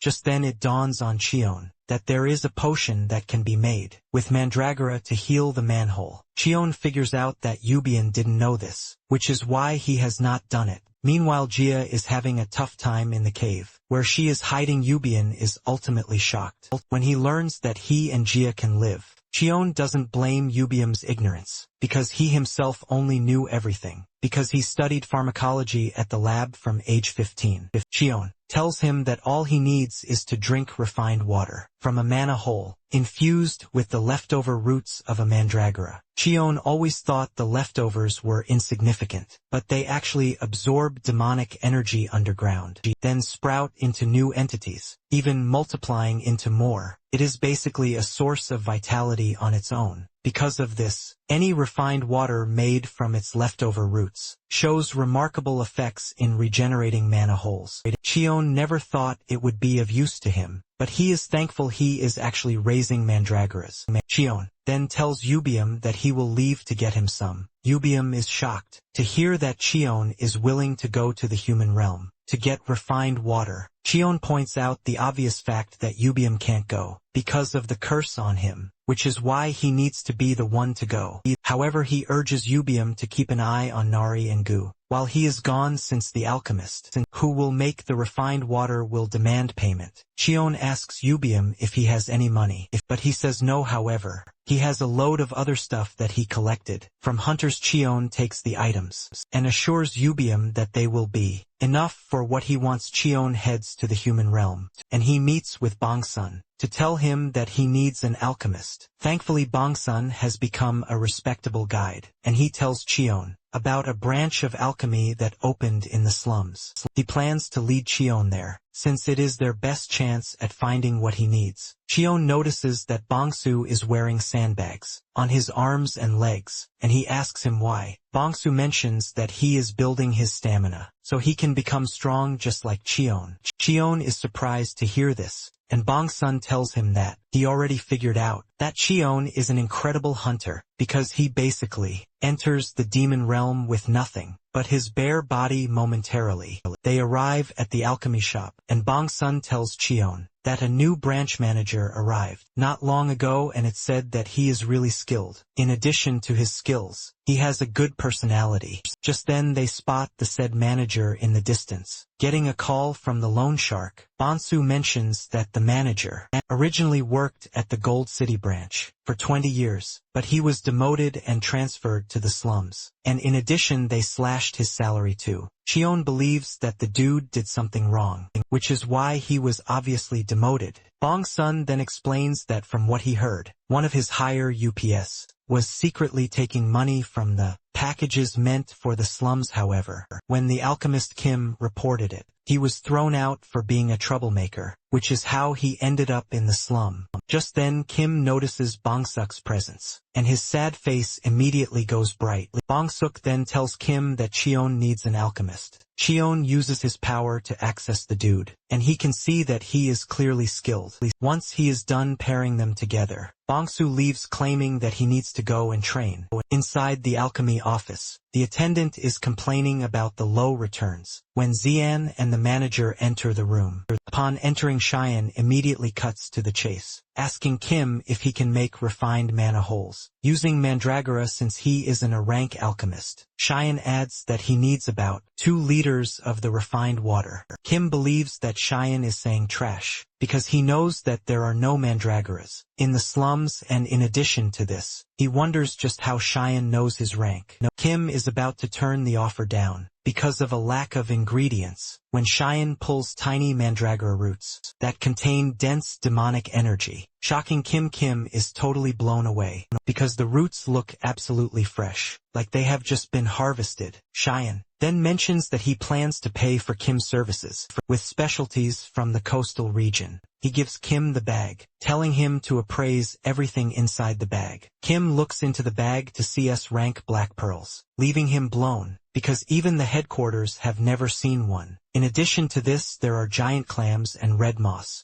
Kyan then asks Kim if everything will be enough to cover the manufacturing fee, and he says yes, in fact, the whole ingredient is more than enough to buy the entire building. The attendant tells Kim that he needs to get the appraisal equipment, since high-value items also need expensive equipment to appraise. After the attendant leaves the room, Cheon spots a mandragora in a tube, and he asks Kim about it, since he said they didn't have any. Kim mentions that the mandragora he is looking at is dead for about 10 years, which basically means all of its medicinal effects are gone. Kim only kept it around because of his interest in mandragora research. Just then, Kyan mentions that the mandragora is still alive, shocking the dude. Kyan then feeds it mana, and to Kim's surprise, the mandragora reacts to it. Cheon mentions that the mandragora is in a comatose state because it has exhausted its demonic energy. Kim doesn't want to believe what is happening, because he has fed the mandragora lots of mana himself. Just then Kim's evil boss enters the room, and he wastes no time making fun of Kim and his trash office. Kim is surprised to see the man there, and he asks him why he came to the slums, and then mentions that he got a report that something good just entered the lab, which is why he came around. Kim is surprised to hear this, leaving him to wonder if his assistant has already contacted On, and then talks about his subordinates, a set of twins who are ability users, and then turns to Cheon to introduce himself as On. Ji Jong, the director of the Alchemy Association. He wants Cheon to come with him to Gold City, and he promises to take care of him, and continues by saying he is prepared to give Cheon an exclusive contract, which he will never get from Kim. Cheon then asks about the wart on his nose, because he wants to know his relation to and Bakdeok, and laughs out loud when he hears this, and he reveals that Bakdeo is his grandfather. Cheyenne can clearly see the trash resemblance between them both, because Bakdeo was the person in charge of the experiments that made him a chimera. He was a trash scientist who never cared about the kids, and he even has a wart on his nose, just like his grandson. The moment Cheon confirms that they are alike, Cheon hits On with so much aura that he falls to his knees. Cheon talks about how disappointed he is, that and is just like his trash grandfather, who is a greedy and power-drunk person, and is genuinely confused. And Cheon decides that he has a simple question, which will determine whether he lives or dies. With so much fury in his eyes, Cheon asks if the TDA laboratory still exists, and answers that he has no idea what Cheon is talking about, leaving Cheon to ask him again if he truly does not know about the Chimera research lab where Baek Dae-hyuk worked as a senior researcher. Kim is hiding behind something, and he is surprised to hear that Baek Dae-hyuk, who won the Peace Prize, actually worked at an illegal lab. Still on the floor and berates Cheon, telling him not to soil his father's name, because he worked hard to nurture the next generation. At the university, even after retiring, he donated his entire fortune to the families of the gate victims, which is what earned him the Peace Prize. Cheon figures out that Bak-yuk decided to make a public repentance after killing so many people. Behind the scenes, Cheon was expecting him to still be alive, since he was an awakened, but he died so quickly. Cheon then asks if it was an after effect of falling from a window, and this shocks On, because the incident wasn't known to the public, and is curious about this, and Cheon mentions that he was the one who pushed Bakdeok from the window because he turned kidnapped kids into chimeras. He threatened to push them into a gate, but Cheyenne took action first, and he pushed the dude from the window. Cheyenne then tells that he is going to give him just one chance. He wants to go back and look into the TDA research lab. Cheyenne lets know that he will be there to find him when the time is right. Cheon is surprised that he met Bak Deok's offspring in the slums. He remembers how they subjected him to the painful experiment when he was 9 years old, and the monster parts started to show on his body. In his 20s from that point onward, he really doesn't remember what happened. He figures out that he was basically following orders and instincts without being able to think for himself. It suddenly dawns on him that the lab's name might have changed, because it's been a long time. Shortly afterward, Kim returns from his lab with the refined water that he wants. Cheon is impressed that he was very fast about it, even though he isn't a rank alchemist. Kim reveals that the ingredients were so good that everything went smoothly. Just then Cheon asks Kim if he would be willing to sign a personal contract with him, and he promises to give him the remaining ingredients. Kim is shocked when he hears Cheon offering him an exclusive contract, in addition to the expensive ingredients that he has. Tears of joy start falling out of his eyes when Kim hears this, leaving Cheon confused, as he thinks he has offered the dude a bad deal. Kim then mentions that he was originally from the slums, and when he was young, his parents took a massive private loan. He promised he would pay it back, but no matter how much he tried, he was always stuck in the same place. What Cheyenne just did for him is considered the greatest kindness, leaving him to wonder just how much he can repay it. Cheyenne cannot believe that the dude is already thinking of paying him back. Cheon then tells Kim that all he wants is for them to continue working together. Cheon knows that there are things he will still need from Kim in the future, since his business is done. He figures out that it is time to go back, but he hopes nothing has gone wrong in his absence. Just as he feared, Jia had gone on a rampage and had beaten Yubium up. Even while getting beaten up, Yubium is hell-bent on keeping his promise to keep the kids safe. Yubium finally decides to engage his sister in a fierce battle, and he dashes toward her at great speed. He knocks her to the ground, but suddenly a strange barrier covers her. Yubium is wondering what is happening when he finally realizes that Cheon was the one who put a jellyfish covering on her to restrain her. Everyone is relieved with Cheon's arrival, and Yubium asks him if he got the medicine. Cheon assures him that he got it with him. He tells her to give Jia a bottle and take the other one for himself. After drinking the medicine, Jia calms down, and she later wakes up in the night with Nari sleeping beside her. Jia stands up thinking it's a dream, until he sees Yubium and Cheon sitting together by the fire. When Cheyenne turns around to look at Jia, she almost passes out as she screams, asking Cheyenne who he is. Jia's scream wakes Jia from her sleep, and she wastes no time acting all friendly with her. Yubong then tells Jia to check her monahole, and when she does, she realizes that it is completely healed. In addition to this, her face has returned to normal. Jia is blown away by this, and she asks Yubium where he found the people at their house. Yubium is surprised that she doesn't recognize Cheon, when she is the one who has been crying to see him. Yubium understands that it's been a long time, which is why she doesn't recognize him. However, after a good look, Jia finally realizes that Cheon is number 17. She runs over to his brother to confirm if she's really looking at number 17, and he says yes instead of acting all friendly. Cheon decides to aura by asking if there is any more red moss. Yubian replies that there is no more red moss.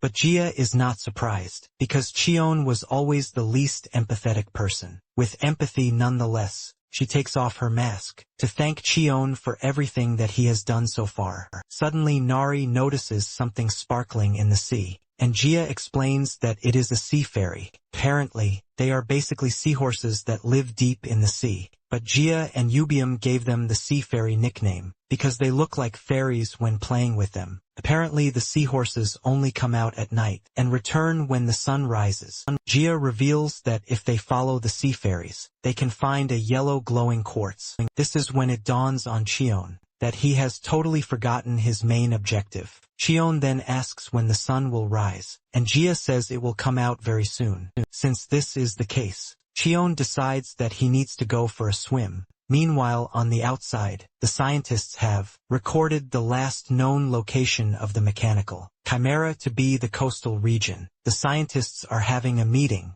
when on calls Myung-do asking him if he knows anything about the TDA laboratory. Myung-do says he has not heard of the lab, and on mentions that it was an illegal lab that was run a long time ago. Myung-do tries telling on that the Hanbit research lab doesn't do the kind of things he is looking for. Myung-do mentions that Bakdeok always told him to be an upright and honest researcher. After the call, Myung-do starts wondering Haoan knew about the illegal lab. Momentarily, one of his attendants enters the room, telling him that they have been successful in creating a liquid metal mandragora. Myung-do is glad about his new creation, because the mandragoras are quite exceptional. When it comes to kinship, he is glad that he left a little liquid metal behind. He is pretty sure that the metal mandragora will go after Nari, and will be able to find her quickly. He then orders that they triple the bounty on Nari, and also engage all A-class hunters. He is desperate to find Nari no matter what, because he considers her his life masterpiece. Back in the demon realm, Yubian stands in front of the sea, and remembers the conversation he had with Cheon about the quartz. Apparently, Cheon had told him that he wanted to use it for his house. Shocking Yubian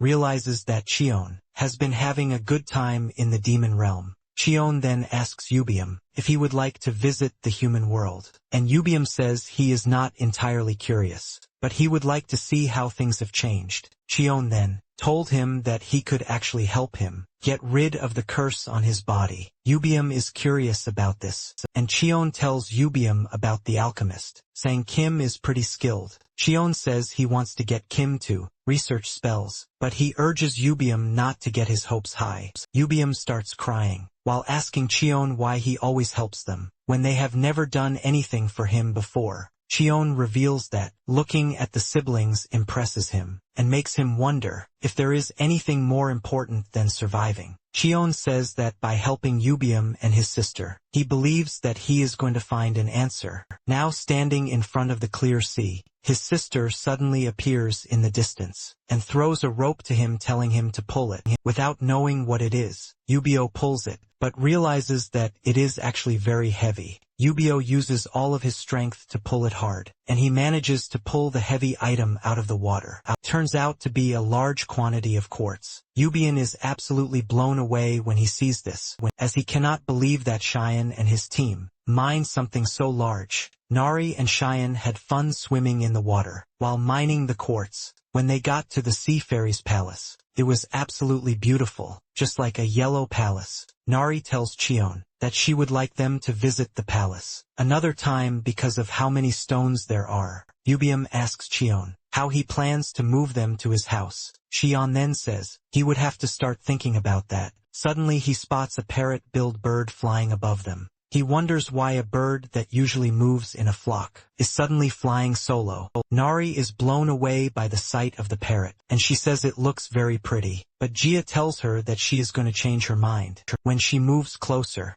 Gia says the birds are over 4 meters long, and they are extremely vicious because of how terrible they are. Gia and Yubium don't even mess with them. However, Yubium already knows the wild idea going through Cheon's head. Cheon confirms this, saying he was basically looking for a truck, and the bird showed up back at the house. Kishu is still working on building up his mana, and he can see that his mana hole is actually getting bigger. He is impressed with what he has achieved, and he believes that his dream of becoming a rank hunter might actually come through. He's thinking about this when the metal mandragora appears behind him. He panics when he sees the weird creature, but his worries are not over, because standing behind the mandragora are 3 scary, rank hunters too. The hunters recognize Kiziak thanks to his bald head, and they waste no time making fun of him. Apparently they were the ones who bullied Kisaki when he went to apply for the promotion exam. Kisaki is panicking when he suddenly realizes that 3 mandragoras in the garden are standing their ground, and they are doing it in the most fashionable way.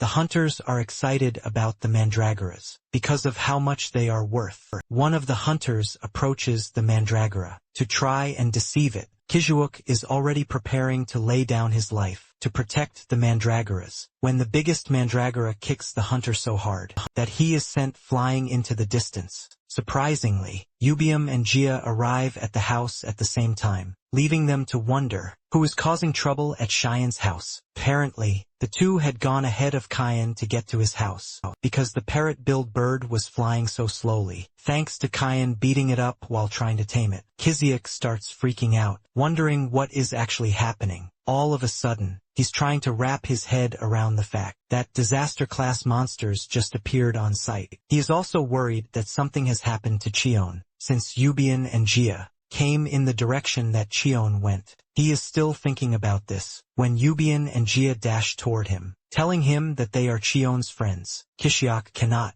believe the type of people that his master has been rolling with. It is at this moment that it dawns on him that he can actually use Jia and Yubel. Against the hunters he wastes no time, revealing that the hunters are there to steal Cheon's mandragoras. The hunters hear this and fear grips them, knowing that they are so dead. An hour later Sean arrives at the house, and the moment the bird offloads the quartz, it sleeps off immediately. Cheon understands how tired the bird is, and he pats the bird on the head, urging it to get some rest. Jia is shocked when she realizes that Cheon really tamed the bird. But Yubium is not all that surprised, since he knows the kind of person Cheon is. Moments later Cheon notices the Arank hunters, who have been disarmed and tied to a tree. He demands to know what happened, and Yubium tells him that they were there to steal mandragoras. When Cheyenne hears this he suspects that there is something more sinister to their plan. On the other hand,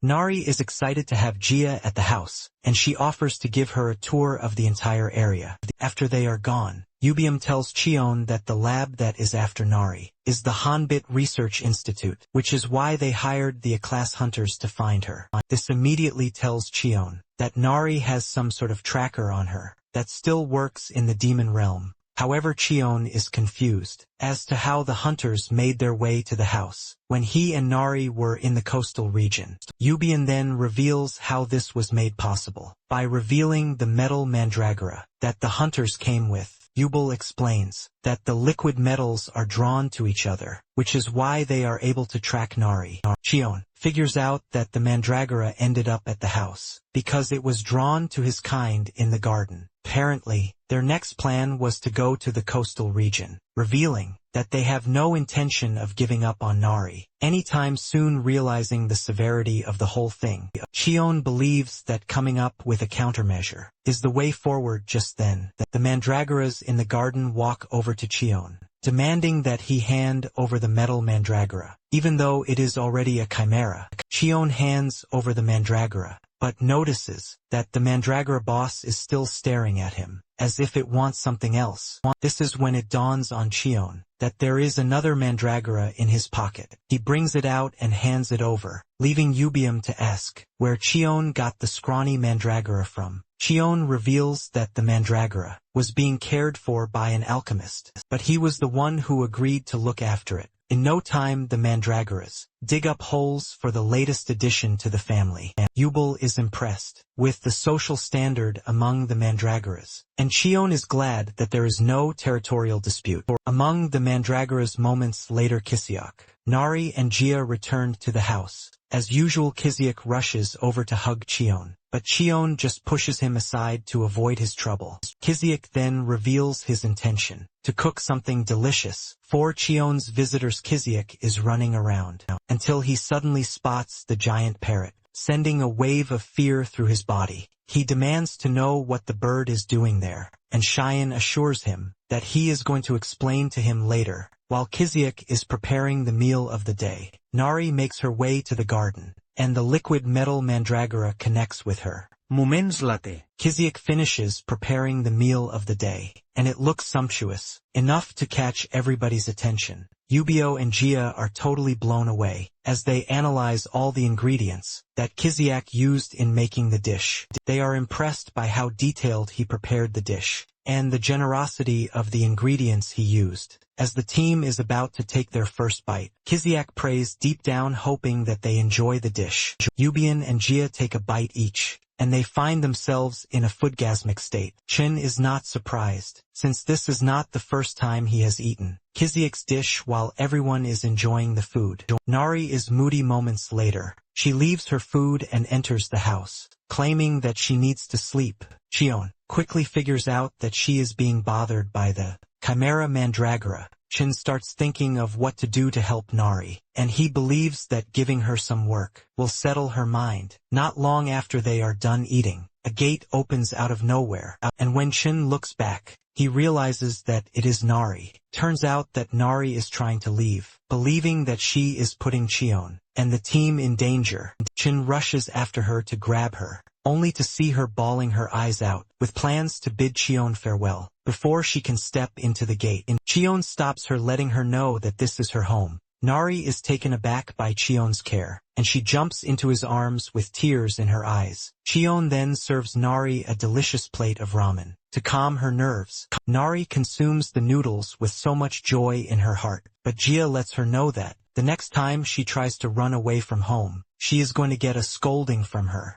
Once she is done eating, Kiziak gives her a drink to help quench the intensity of the spice. After she is done eating, Kiziak tells Chin that he is going to clean the plates and finish up the task that he gave him. Ubium also suggests that they return to cutting the quartz. Once everybody else has left, Nari apologizes to Cheon for making him worry. However, Cheon lets her know that she did nothing wrong, because those who made her that way are to be blamed. Cheon then gets serious, telling Nari to tell him about her friends at the coconut tribe. Nari is surprised and shocked to hear this, but deep down, Cheon is planning to clear out the Hanbit research lab, and he doesn't want Nari's friends to get hurt in the process. Once Cheon is able to get her to talk, she starts spewing everything that Cheon wants to hear. After he is done hearing this, Cheon figures out that Kiziak would be the one to lead him to where the lab is. On the other hand, the task that Chien gave Kazuya is to beat the hell out of the A-rank hunters that they are holding captive.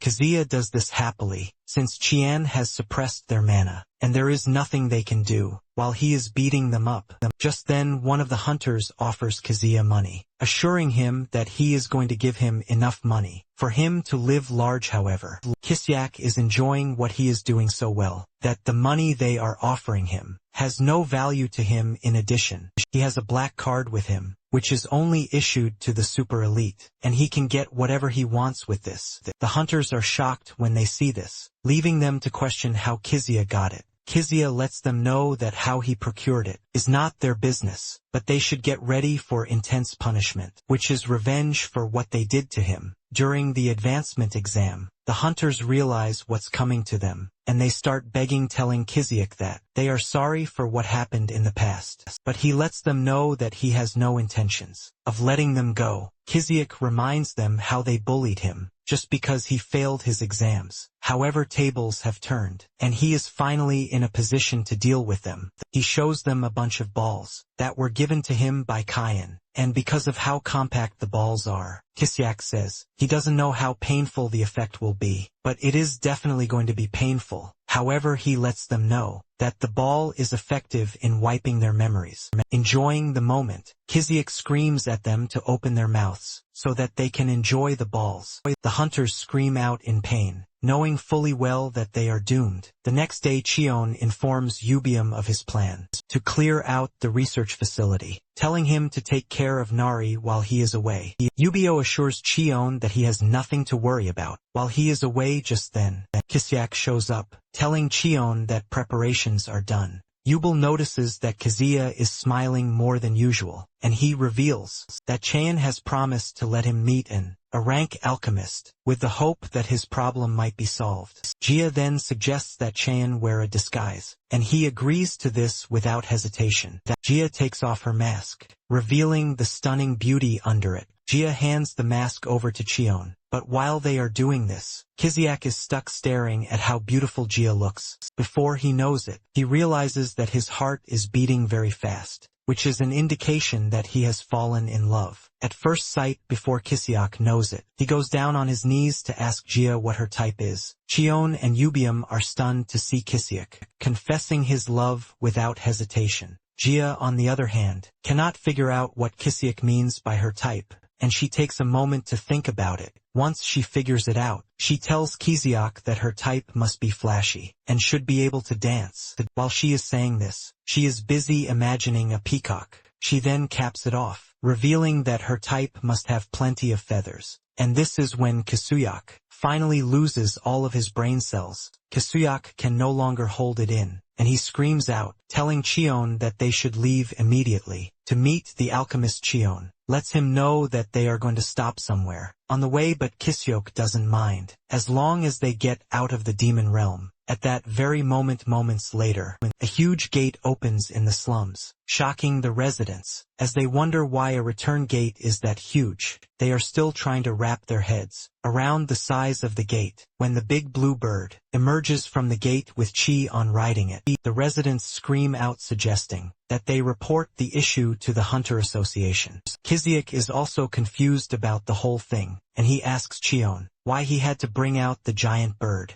because the people are already freaking out about the whole thing. Cheon simply replies that there is no need for them to walk when they have a ride. Kisyok then asks Cheon where it is that they are going, and Cheon shocks him by telling him that he will be the one to tell him this, since the sky is blue and they are riding a blue bird. Shin decides that he is going to name the bird Blue. Meanwhile, the mad scientist is holding a meeting with his staff, and they tell him that the hunters they sent after Nari returned with amnesia. To make it worse, the tracking mandragora they used didn't come back. Either the old man is pissed when he hears this, because he knows how bad the organization is going to appear to the public eye if they can't account for the liquid metal in their possession. The old man is still freaking out about what the board members will do when one of the staff members brings out the note they found on one of the hunters. He opens the wrapped note, and the old man is shocked to see that it reads, "See you soon." This pisses the man off, and he demands that an investigation be conducted to find out who did it. Just then, the window behind the director comes crashing down. Thanks to Blue landing in the building, Cheyenne realizes that Blue has a short tail, which is why it wasn't able to land well, and he decides that he will have the alchemist do something about this once he is done with this. He looks around, demanding to know who the director of the research lab is. Some minutes before they arrived at the laboratory, Kisyok had told Cheyenne where they needed to go. However, Kisyok revealed his worry, telling Cheon that the lab has gotten so much media attention because they were the ones who developed Nari, making them a public hero. In addition, Kisyok is worried that they are about to commit a felony. But Cheyenne is not too worried about this, telling Kisyok that they are going to find out when they get there. Kisyok then decides not to pursue the issue further, believing that Cheyenne must have a plan. He then calls Kyan's attention to Blue's short tail, and Kyan reveals that it has been like this since the first time he saw it. Kyan believes that Blue ran away from its own kind because it was attacked thanks to the tail disability. Kyan lets Kisyok know that he was the one who saved Blue's life, which is why it listens to him. Kisyok then asks Cheon why Blue was attacked, just because of its feathers, and Cheon reveals that the parrot, poison bird species, are obsessed with their beautiful tail feathers. Cheyenne explains that it was because of this reason that Blue was picked on by its own kind. Upon hearing this, Kisyok feels bad and emotional for the bird, because he can relate to what the bird is feeling. The moment they spot the lab, Cheyenne orders Blue to dive right ahead into the building. Kazook is terrified when he hears this, but Sean doesn't care. Kazook screams out in fear as the bird dives into the building, leaving a loud explosion rocking the building. The staff are trying to recover from the after effects of the explosion when they turn around to see a scary bird standing next to them. The staff scream out in fear, but before they can make a move, Chin webs all of them up, still recovering from the hard landing. Kisyuk asks Cheon why he entered through the side of the building when there is a door that is working perfectly. Cheon casually answers that he did this because the director of a lab is always on the top floor. Chin then walks up to the staff members, asking them if he had the right lab, but the only question the staff members can ask him is who he is. Chin then replies that he is Nari's guardian, but none of them knows who Nari is. Just then Cheon senses demonic energy in the room and he realizes that there is a strange person in the building. Meanwhile, at the Hunter Association building, the chairman Lee Unsu is having a meeting with his grandson, Lee Beko, who is a C-rank hunter. The old man expects his grandson to be working really hard to make it to the top of the rankings, since he awakened at a very young age. However, Beko believes that there is no need to rush, since he is still in his 20s. Beko also casually tells his grandfather that he is just coming to the office after a long while, which means he deserves an allowance. This immediately tells UNSU that he has spoiled his grandson, which is why he has no sense of responsibility. The chairman reminds Beko that he is already 80 years old, and it would be nice if he had someone who could take up his position.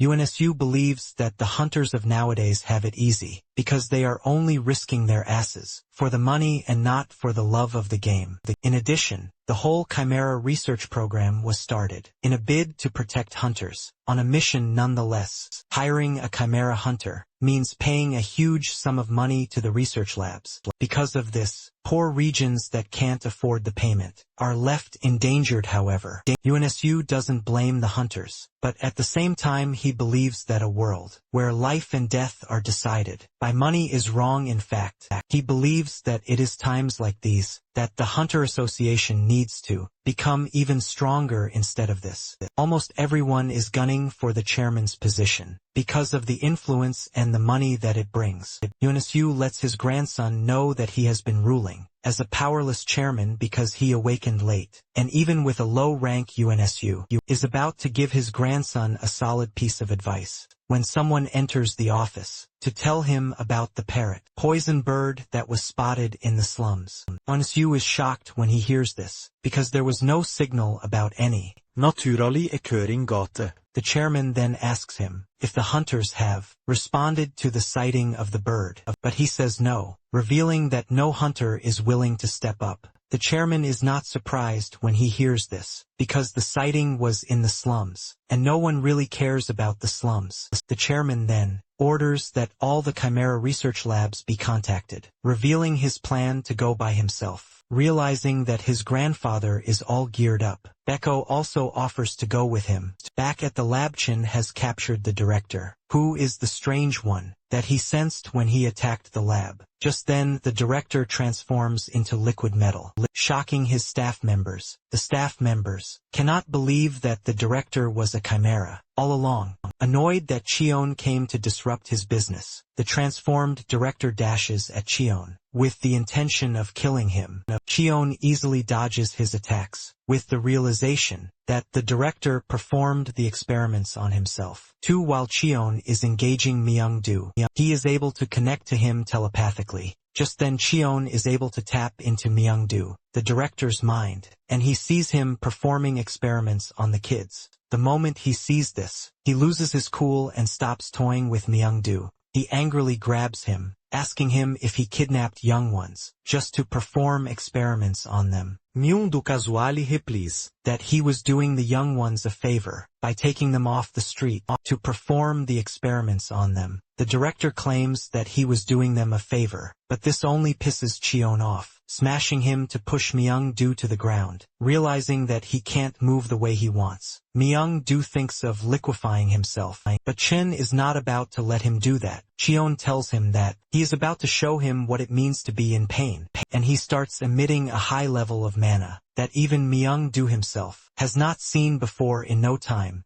Myung-do starts screaming in pain, begging Cheyenne to let him go, but Cheyenne holds on to him until he finishes, sucking him into a ball of mana. After he is done dealing with the director, Cheyenne turns to the staff members, telling them that he needs information, and they are going to be the ones to provide him with what he wants. Scared not to join their boss in a ball of mana, they waste no time, divulging all the information that Cheyenne needs. With what Cheyenne gathered from the staff, he realizes that everything started when Myung-do stole his master's research. He ran off with the data to start his own research lab. To make it worse, he performed the experiments on himself, and this is because he wanted to look even younger. Thanks to the information he got from the staff, he is also able to destroy the tracker on Nari while exploring further into the building. Chin expects Kiziak to handle the cleanup, since Blue is with him. Turns out that Chion is searching the building to make sure he destroys whatever illegal experiment. Myong-do has left moments later. He arrives at a giant door, and when he opens it, he finds a room filled with large experimental tubes, with specimens inside them. Even Gu is pissed when he sees the number of specimens that Myong-do has tucked away. Gu then asks Chan what he wants to do with the specimens inside the tubes. Chan fails to answer the question, and this is because he is lost in thoughts of how he also suffered in the same labs. While the scientists are stripping him apart, Chan is checking on the specimens when he notices another presence behind him. He looks around to see a chimera fox staring at him, and judging from the smell, he realizes that the chimera was Nari's buddy. Cheon also figures out that the chimera revealed itself because it smelled Nari on them. The fox then walks up to Cheon, asking him if he has met any mechanical creature. Cheon replies telling the fox that Nari is living well with them in the demon realm. The moment the fox hears this, it bursts out in tears, revealing that it has been waiting for any good news concerning Nari. Judging from what Nari told him in the demon realm, Kain figures out that the fox is her best friend. Kain then asks the fox if there are others like it, and realizing that Kain is not a threat, the fox tells the others to show themselves. Just then other chimeras, like a tree and ant, and even a cactus, emerge from where they have been hiding. Cheyenne then asks if they are the only ones left in the lab, and the fox says yes, revealing that all the combat types have been killed or sold off since the chimeras all have demonic energy running through them. Kian figures out that they are going to survive in the demon realm. Kian then opens a gate for the chimeras to go through to access the demon realm. After he is done, he sets the Hanbit research lab on fire. Later on, the chairman and his grandson show up on site to find everything on fire. It immediately dawns on him that the lab was the target from the start and not the slums. Just then Blue appears overhead, leaving the chairman and his grandson in shock. Cheon asks Kiziak if he was able to finish the cleanup, and he assures him that everything is done. Cheon is glad that they didn't kill anybody, because that could trigger something dangerous. However, Cheon made sure to feed the eyewitnesses pills that would wipe their memories. Just then Sean looks down, and he spots the chairman and his grandson. The chairman is shocked to see that Sean is truly riding a poison parrot. After thinking over the whole thing for a couple of seconds, Sean finally remembers who the chairman is. Since Cheon can trust the chairman, he picks up the Mona prison ball and throws it at the chairman. The chairman is shocked when he realizes that Cheon used an old Mona Ceiling technique, which can only be done when one's target is weaker than the caster. Moments later, the other hunters show up to assist UNSU on site, but there is nothing much for them to do. The arriving hunters then tell Cheon that there is a report about Myung-do being a chimera. This is when it dawns on UNSU on what he is holding in his hands. After they are done with the lab, Cheon tells Kiziak that it is time. They head to the slums to meet the man who will solve his problem. Since Cheon is trying to avoid the organization, he cooks up a standard plan. Meanwhile, Kim is sleeping in his room when he hears a weird sound in the house. He opens the door, only to find Cheon and Kiziak like robbers. Kim is surprised and confused, forcing him to ask why Cheon came to his house. Cheon simply smiles and tells him that it is time. He followed him to the demon realm. Meanwhile, Yubong is explaining to Jia and Nari how the quartz fence will work. When the gate opens, the trio assumes that Cheon is back, but to their surprise, it is the fox and its chimera friends. The moment Nari spots them, she runs off, leaving Jia to question why she ran off. Without wasting time, Sasa runs toward the fox and its friends to let them know the chain of command. Surprisingly, one of the chimeras, the tree, just ignored Sasa and walked past it. The tree walks to the garden, and it appears to have taken a liking to it. However, the owners of the garden, the mandragoras, emerge from the ground to show the dude that they are present. There at the back, Cheon,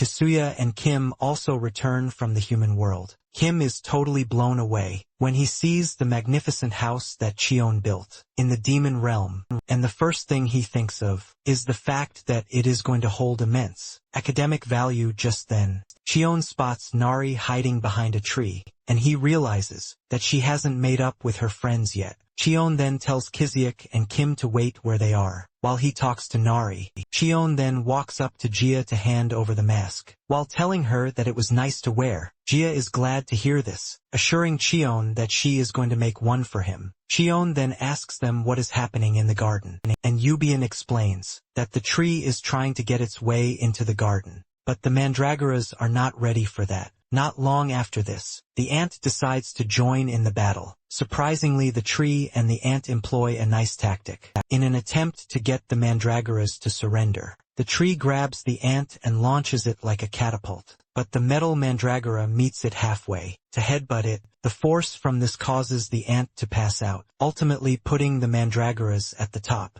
Yubium is impressed by the mandragora's teamwork, but Jia is also impressed by the tactics employed by the tree and ant, since the mandragoras have settled their beef. Cheon believes that the next set of people to put their past to bed is the fox, and Nari. Not long after this, the fox finds Nari where she is hiding. The fox lets Nari know that she is not going anywhere until she accepts its apology. In a flashback scene, Myung-do learned that Nari was refusing to participate in rank battles. To make it worse, she was refusing orders back then, and one of the scientists believed that something was wrong with her personality. The dude reveals that Nari might have been born À combat type Chimera. but she came with a kind nature. Apparently, this is why Nari just allows the others to beat her up, without putting up a fight. When Myung-do heard this, his evil sense immediately concluded on the fact that all Nari needed was a remodeling. He then orders the scientist to give Nari a bunch of weak but docile roommates. He then adds that the moment Nari has gotten comfortable with them, one of them should attack her.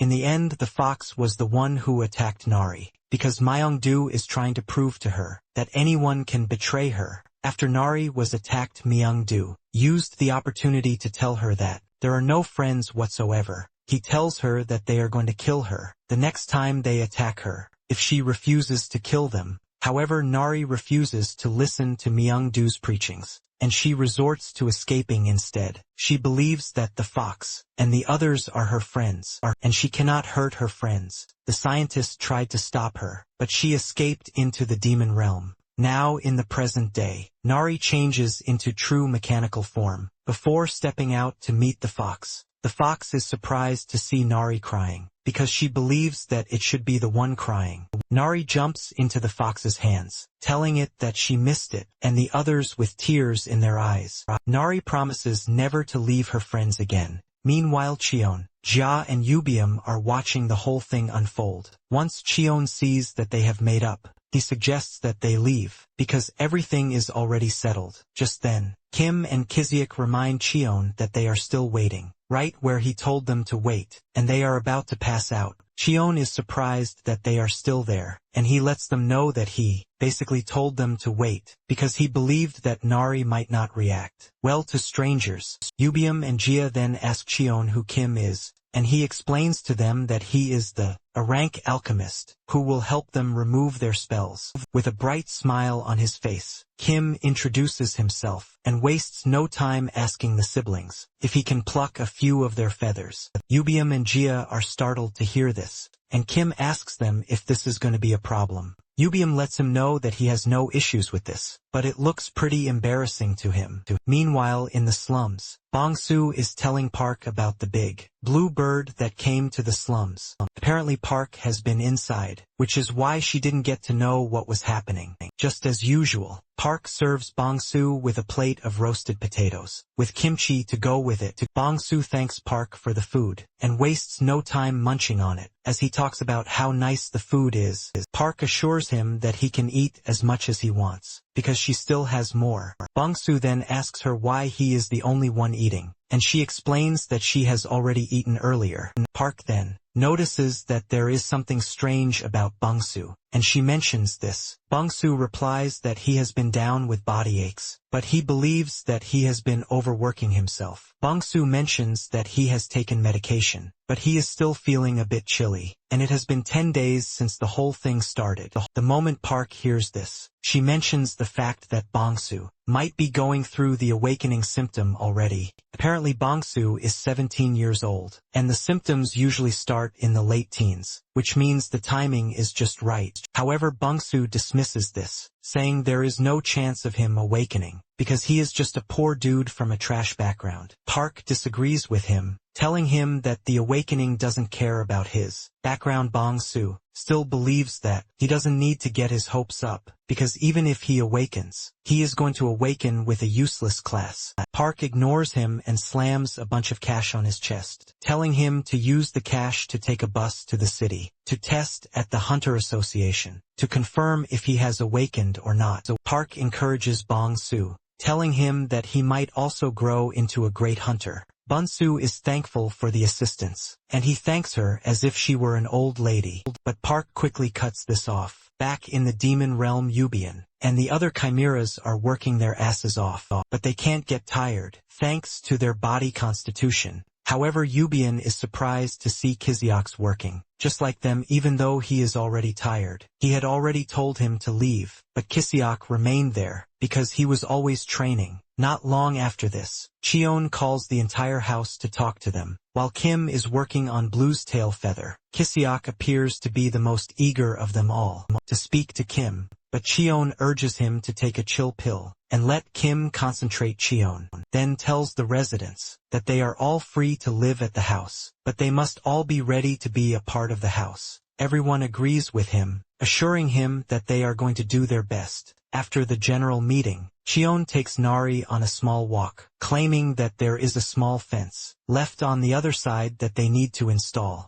John then asks her if she has made up with her friends, and she assures John that she has. In return, she asks John if he truly went to the Coconut Tribe's village, and John assures her that he did. John notices that Nari is simply worried, because he figured out her true identity. Nari is about to confess that she is actually not from the Coconut Tribe, when Cheon cuts her short, telling her that no one will come looking for her again. Cheon assures Nari that he has taken care of everything, and in addition, Cheon lets Nari know of his decision to name the family. The Coconut Tribe. Nari is glad to hear this, and she thanks Cheon for his help and consideration. The moment they returned to the house, Nari wastes no time announcing to everyone that they are now the Coconut Tribe. Yubium is glad that the talk with Nari actually went well, but Kiziak, on the other hand, has almost fainted while assisting with the completion of the fence. Nari is blown away by how beautiful the house looks, and just like regular kids do, she celebrates with the fox.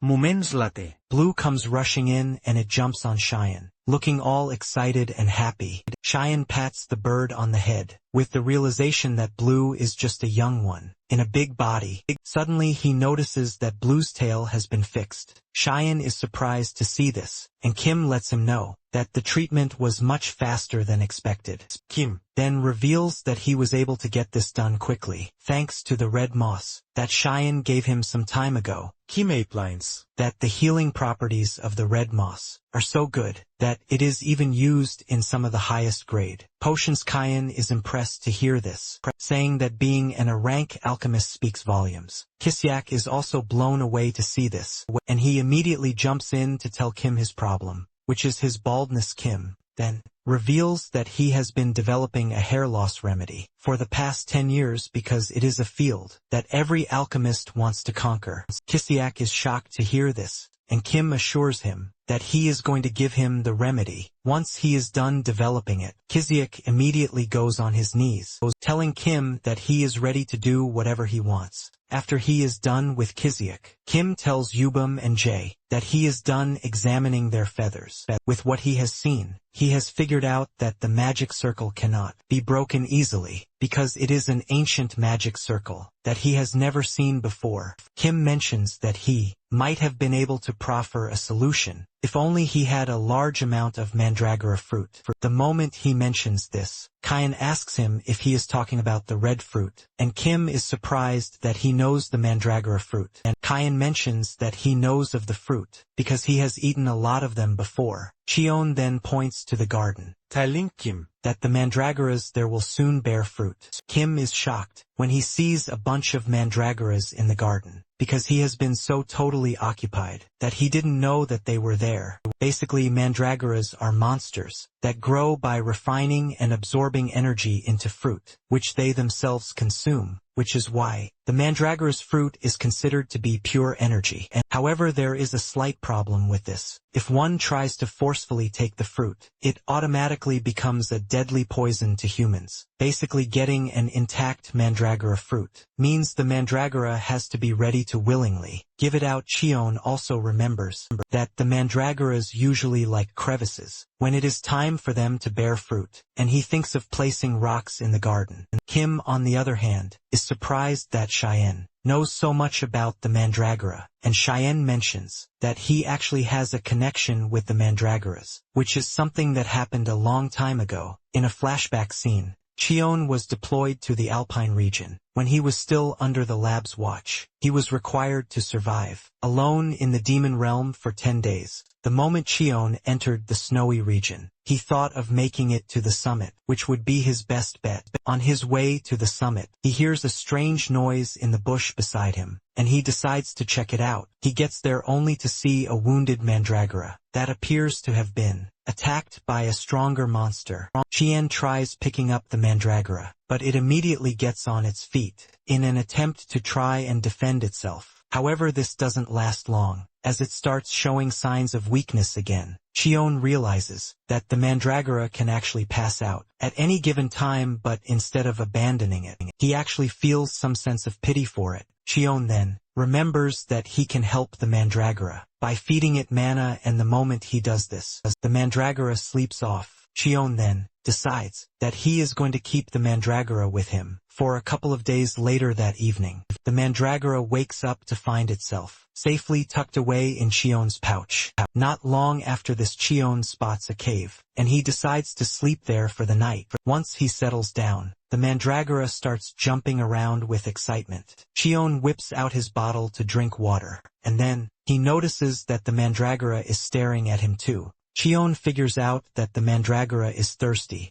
and he doesn't hesitate to pour water on its head. The mandragora starts shaking, leaving Cheon to believe that it is dancing for joy. When everything settles down, Cheon is shocked to see the mandragora holding a bunch of fruits in his hand. To his surprise, the mandragora is offering him the fruit. Cheon remembers the warning that eating a mandragora fruit might be deadly, but since he is resistant to most poisons, he doesn't hesitate to eat the fruit. To his surprise, the fruit tasted sweet and fragrant. As if this is not enough, it was also refreshing, and it filled his mana hole. This is when it dawns on Kyan that the fruit might have mana in it. Shockingly, the mandragora continues producing fruits, just to offer Kyan. Kyan wonders why the mandragora is doing this, and he believes that it is just trying to repay him for saving his life. However, Cheon can see that the mandragora is already exhausted from doing this, even though Cheon understands that the mandragora is trying to be good to him.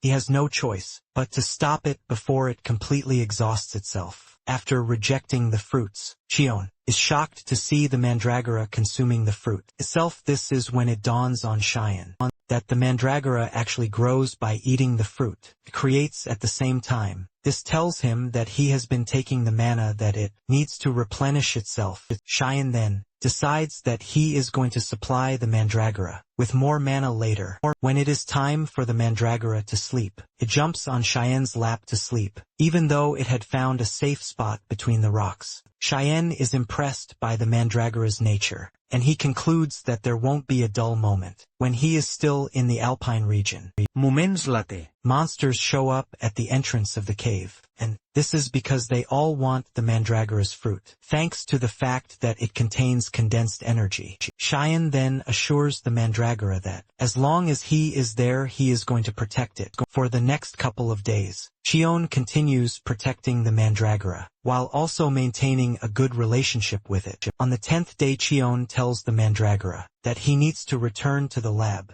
because if he doesn't he is going to die. At that moment the mandragora becomes really sad, and Chion finally realizes why he felt emotional the first time he saw the mandragora. This is basically because the mandragora was also alone in the snowy field, and it just appeared, like Chion was staring at his old self. Chion knows that if he leaves, the mandragora might come under danger, but at the same time he can't stay, since there is a spell on his body that requires him to go back within the time limit or die. Chion can't take the mandragora to the human world either, because it is just going to end up as an experiment subject like him. To provide the mandragora a bit of safety, Chion surrounds the cave with the threads from a silk caterpillar. To also keep the mandragora safe while it is moving, Chion ties one of the threads around its body, urging it not to lose it. With this, Chion says goodbye to the mandragora, and as he enters the gate, he apologizes for not being able to protect it until the very end. Now, in the present day, after Chion finishes his story, Kiseok and Kim are left sobbing like babies.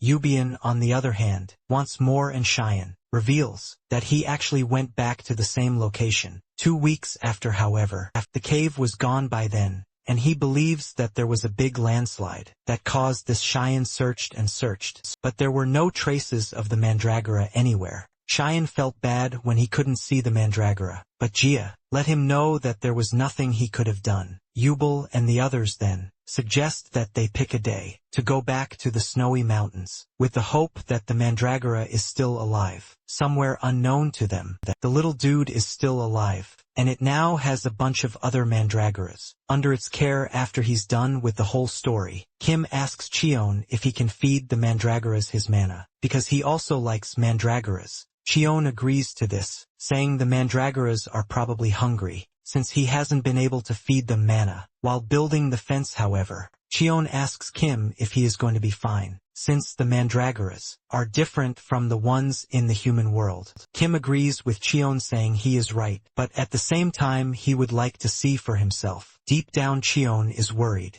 because mandragoras have an incredible appetite when it comes to mana. In addition to this, the mandragoras are already used to the high amount of mana that he has been feeding them. Before Kim knows it, the mandragoras have drained him, forcing him to fall to the ground. Exhausted Kiseok is the first to rush over, begging Kim not to die, but Kim assures him that he has no intention of dying. In the end, Kim gets defeated by the mandragoras, and to make it worse, the mandragoras start throwing up, which means the quality of mana that Kim fed them was actually not to their taste. Later on, the board members, in charge of running the research laboratory, meet to discuss the attack that happened on the research facility. Jessica, the CEO of Gold Auction, complains about her investment in the research lab and how it has gone down the drain. Violet, the vice CEO of Red Brick Gang, is also worried about the whole thing, just like the other two. Jiang of the Merchant Association,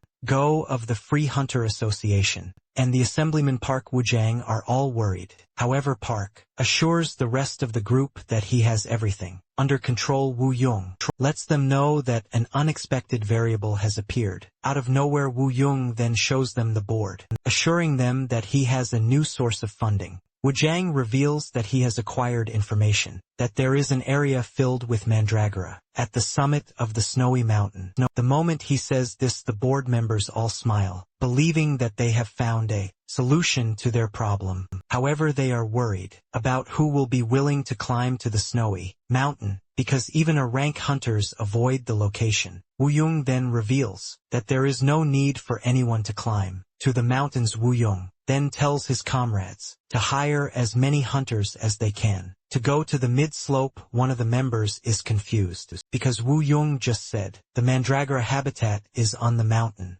Wu Yung smiles evilly, saying that a transference ability user has appeared to help them. Hujang adds that the user came at just the right time. It turns out that the transference user is none other than Bongsu, who just awakened later on. The rank hunters start their journey into the mandragora habitat, and the journey has been smooth so far, thanks to Bongsu's ability, which is in use. Bangsu is basically the key to the whole journey, which is why he is the most protected person on the team. one of the team members asked his colleague how Bangsu was able to cross the gate when he was just an F rank awakened. His friend tells him that the team leader is an amplification ability user, and the moment he says this, the other dude is left stunned, because using amplification on F rank awakened will basically kill them. The dude doesn't want to believe that Bangsu agreed to this, but it turns out that they are using a puppeteering ability on Bangsu, since Bangsu is just a kid from the slums. The higher UPS believe that he is disposable. Moments later, the team leader tells the team to halt, and he orders his puppeteer to get Bangsu to work. Bangsu is forced to use a whole lot of energy just to get them to the top of the mountain. The Mandragoras are shocked when a bunch of hunters appear right in their habitat. Thanks to the high amount of energy needed to carry out the task, Bangsu passes out the moment they set foot on the top of the mountain. The team leader then orders his team members to start the mission. Right away, they throw a large net on the Mandragoras to trap them. But fortunately their leader, Kyan's buddy, is still active. It then orders the free Mandragoras to free their comrades from the trap. The Mandragoras waste no time, swinging into action as they try to tear the net apart. To the rest of the team, they think the Mandragoras are eating the net, but the team leader lets them know that they are actually consuming the mana to render the net useless.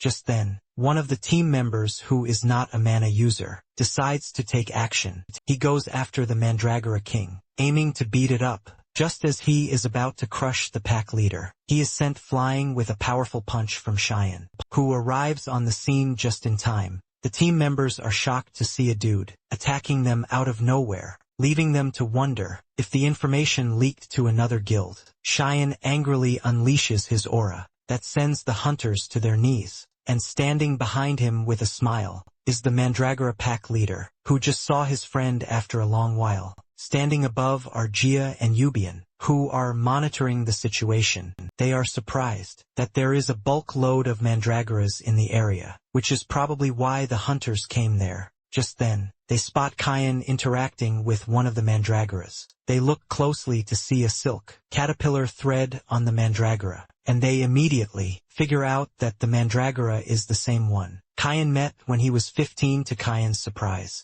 the Mandragora actually recognizes him. Even though it's been so long, the Mandragora wastes no time jumping into his arms, and Sean pats it on the head just like a puppy. Sean looks around and realizes that the dude has become the king of a Mandragora pack. And already the Mandragora starts tiptoeing, as a sign that it has gotten bigger. And Sean laughs at this, because the Mandragora has not changed from just how it was. Jia and Yubian finally descend, and Jia reminds Cheon that he already assured him that they are going to find the Mandragora. Yubian then asks Cheon if he will be taking the Mandragora to his garden. Even though Cheon would be happy to do so, he doesn't think it is right, since the Mandragora has found a happy place already. Yubian then asks Cheon what they are supposed to do about the hunters who came for the Mandragora. Cheon is about to suggest that they chase them off, when he notices Bongsuk lying face down in the snow. Cheon rushes over to pick him up, and he starts asking questions about why Bongsuk is there. Yubian is also surprised that a young one like Bongsu is in the demon realm. Cheon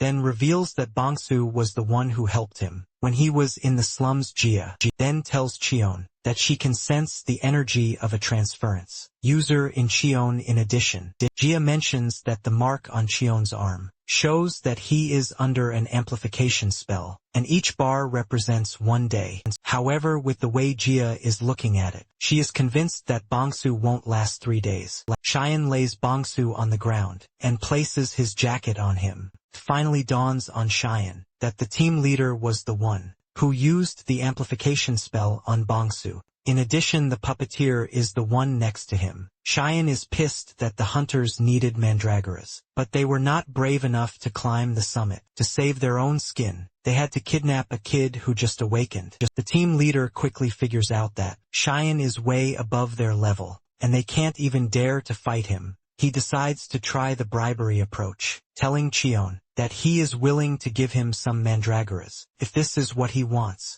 This only ends up pissing Cheon off, and he smashes the dude's head into the ground. Cheon is pissed that the hunters believe that they could use Bang Su and dispose of him, since he is just a kid from the slums. As Cheon continues to talk, the hunters can feel the scary aura coming from his body, and they figure out that they are done for, since they are willing to kill Bongsun. Cheon lets them know that there is nothing wrong with killing them too. However, he decides that he is going to beat them up first. After Kayan is done dealing with the hunters, he sits beside Bongsu, thinking about how Bongsu told him that he was training to become strong. Bongsu had told Kayan that he wanted to become as strong as Kayan, because he was definitely strong enough to be able to enter the demon realm. With his bare body moments later, Ya ari with Kim. Kim rushes over to where Bongsu is, with fear written all over his face. Chin Asures Kim. That he is going to tell him the details later,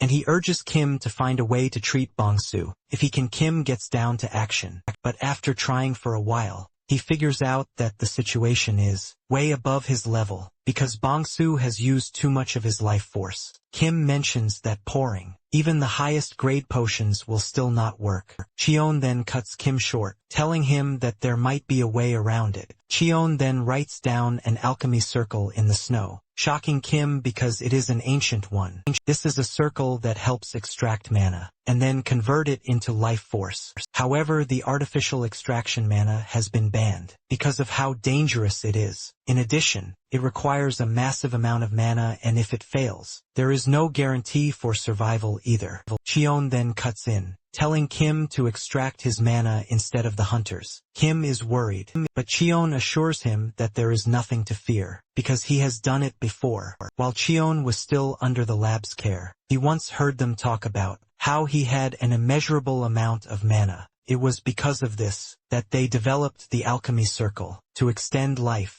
But Cheon believed that they were just messing around. After assessing the circle, Kim admits that it is well made, and he decides that it is time they start the process. As the process begins, Kim is putting his all into the whole thing to make sure that it comes out a success. Moments later, Kim manages to extract the mana into what he needs, but just as he is about to proceed with the transfer, the mandragoras jump on him, believing that he is attacking Cheyenne. Cheon is forced to intervene, so that Kim can finish up the whole process. After Kim is done, he pours the potion into Bongsu's mouth. Not long after this, the bars on Cheon's arm start to disappear. Kim also points out that Bongsu's breathing has returned to normal too. Kim excitedly declares that the process is a success, and Bongsu will live to see another day. On the other hand, Cheon is feeling weird, because he was only able to save Bongsuk's life, thanks to the crazy experiments that he underwent, which is the irony of life. Kim then reveals that Bongsuk still needs to rest and recover, and to help him, he is going to take him to his house to personally look after him. However, Kim is worried about how Bongsu will cross the gate, since the amplification has worn off.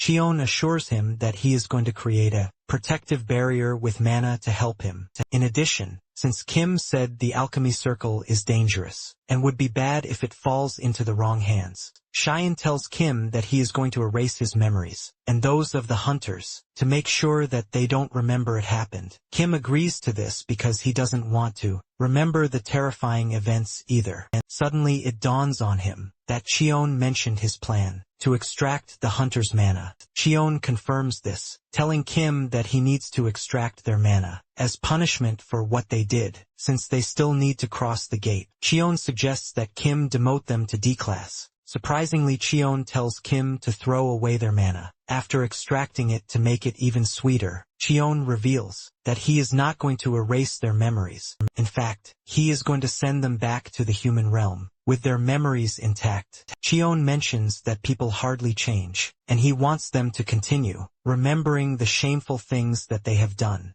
Suddenly it dawns on Cheon that it is going to be a total waste to just send the hunters back. Cheon then decides that he is going to have the hunters build a research lab in the demon world. Yubio is surprised to hear this, and Cheyenne mentions that the hunters can still last a few more days, since they are D-class hunters. Cheyenne believes that it would be nice to have a research lab, just for Kim to avoid stress. Kim jumps up in joy when he hears this, and he runs off to prepare everything. Cheyenne tells Yubium that he made the decision to build the lab, so that he can get Kim to work more efficiently. Cheyenne also tells Yubium to keep an eye on the hunters, because they are definitely not going to sit around while their mana is being extracted. Yubium lets Cheyenne know that he can do this, but he asks him where he is going. Cheyenne reveals that he is taking the Mandragora pack leader and the entire pack back to their home. Moments later they arrive at the summit. Thanks to Blue's incredible flying speed, Cheyenne releases the Mandragoras from the bag, where he packed them,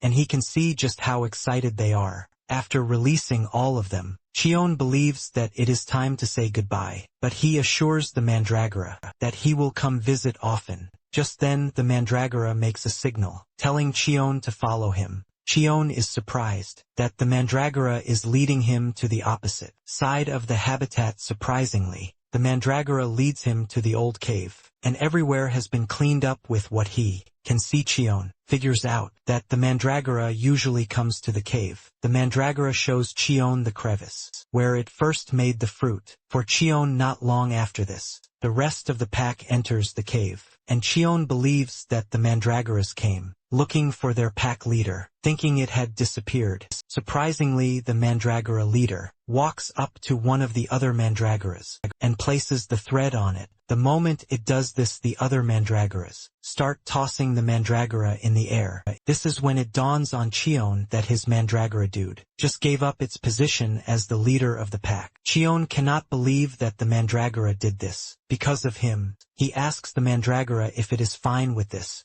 and the Mandragora replies with a huge smile. Cheyenne decides not to question the Mandragora decision any further, because it is fine with it. Shortly afterward, Bonsu wakes up, and he almost passes out when he sees Yubium staring at him. To make it worse, Jia's mask almost sends Bonsu to an early grave, and she tops it off by welcoming him to the demon realm. This leaves him rattled, and Bongsu is forced to just turn his back to think about his current situation. Bongsu remembers how he went to the Hunter Association branch in Silver City to get his status checked. After getting the news that he isn't awakened, he gladly leaves the branch with the hope of returning home to tell Park the great news. On his way, he runs into the puppeteer wearing a hoodie. The guy congratulates him on his success as an awakener, and then gives him a can of soda to celebrate. Bonsu gladly took the soda and drank it, which led to why he fell under the puppeteer's ability. Remembering this, Bongsuk is pissed, because he finally realizes what it means to come from the slums. Moments later, Cheyenne returns, and on his way he realizes that the hunters have started the construction of the lab already. He is surprised to see this, and Yubum explains that the mana extraction was fast, which was why he quickly ordered them to start working. On the lab they have split into two, and one side is gathering materials, while the other team is leveling the ground. Cheon is glad that the hunters are obedient, because he already assumed that they would prove stubborn. Yubel then reveals that Jia was actually the one who educated them, to make sure that they stay in the right lane. During the mana extraction process, the hunters grumble about the fact that they are about to lose the mana that they have gathered for over 20 years. The puppeteer is pissed about this too, and he asks the team leader if they are just going to sit around and take the beating. The team leader is forced to remind him that there is nothing they can do, because they are up against two disaster-class monsters. The puppeteer actually wanted to cause an insurrection, since Cheon wasn't around, but Jia kicked him in the head to put him in his place. Ya Katgori Asak Tells them that there is nothing they can do. Even if they team up, she mentions that she doesn't forgive those who mess with kids. With this warning, she asks them if they are going to surrender their mana quietly or die, in an attempt to prove that they are strong. Realizing that Jia wasn't playing around, the hunters had no choice but to quietly surrender their mana. Cheon finally gets an idea of what happened, and he admits that Jia is scary. Yubio then suggests that Cheyenne leave the construction of the lab to them, so he can attend to other things. Kyan agrees to this, saying, Yubio is pretty good at building houses. In the first place, Kim also shows up, telling Kyan that he has disposed of the hunter's mana. Cheon commends Kim for his great work, and then asks him about Bongsuk. Kim reveals that Bongsuk just woke up not too long ago, and he is still recovering too. However, he lets him know that Bongsuk is in shock. He then asks him if he would like to see him. Cheon then makes his way to where Bongsu is, and before Bongsu starts addressing him formally, he urges him to calm down. Just then Cheon notices that Bongsu's hair in front has turned white, which is basically because of the near-death experience. In addition, his mana hole has gotten bigger, and Cheon assumes that it is because of the mana that he gave him. Cheon sits beside Bongsun to try to cheer him up, reminding him that he just saved his life, so he is not supposed to be moody. Bongsun then reveals that he is moody because he feels completely useless. Bangsu mentions that Park trusted him, and even gave him the fare to test his status, only for him to be tricked by a total stranger. Bangsu starts sobbing, saying he has no idea how he wants to continue living. Cheon immediately figures out that Bongsuk is in a tight spot in his life, and it is left to him to take action. He gets on his feet and tells Bongsuk to follow him. Cheon takes Bongsuk to where the hunters are working, and he grabs the puppeteer. He smashes him to the ground, and asks Bangsu if he would like him to kill the dude,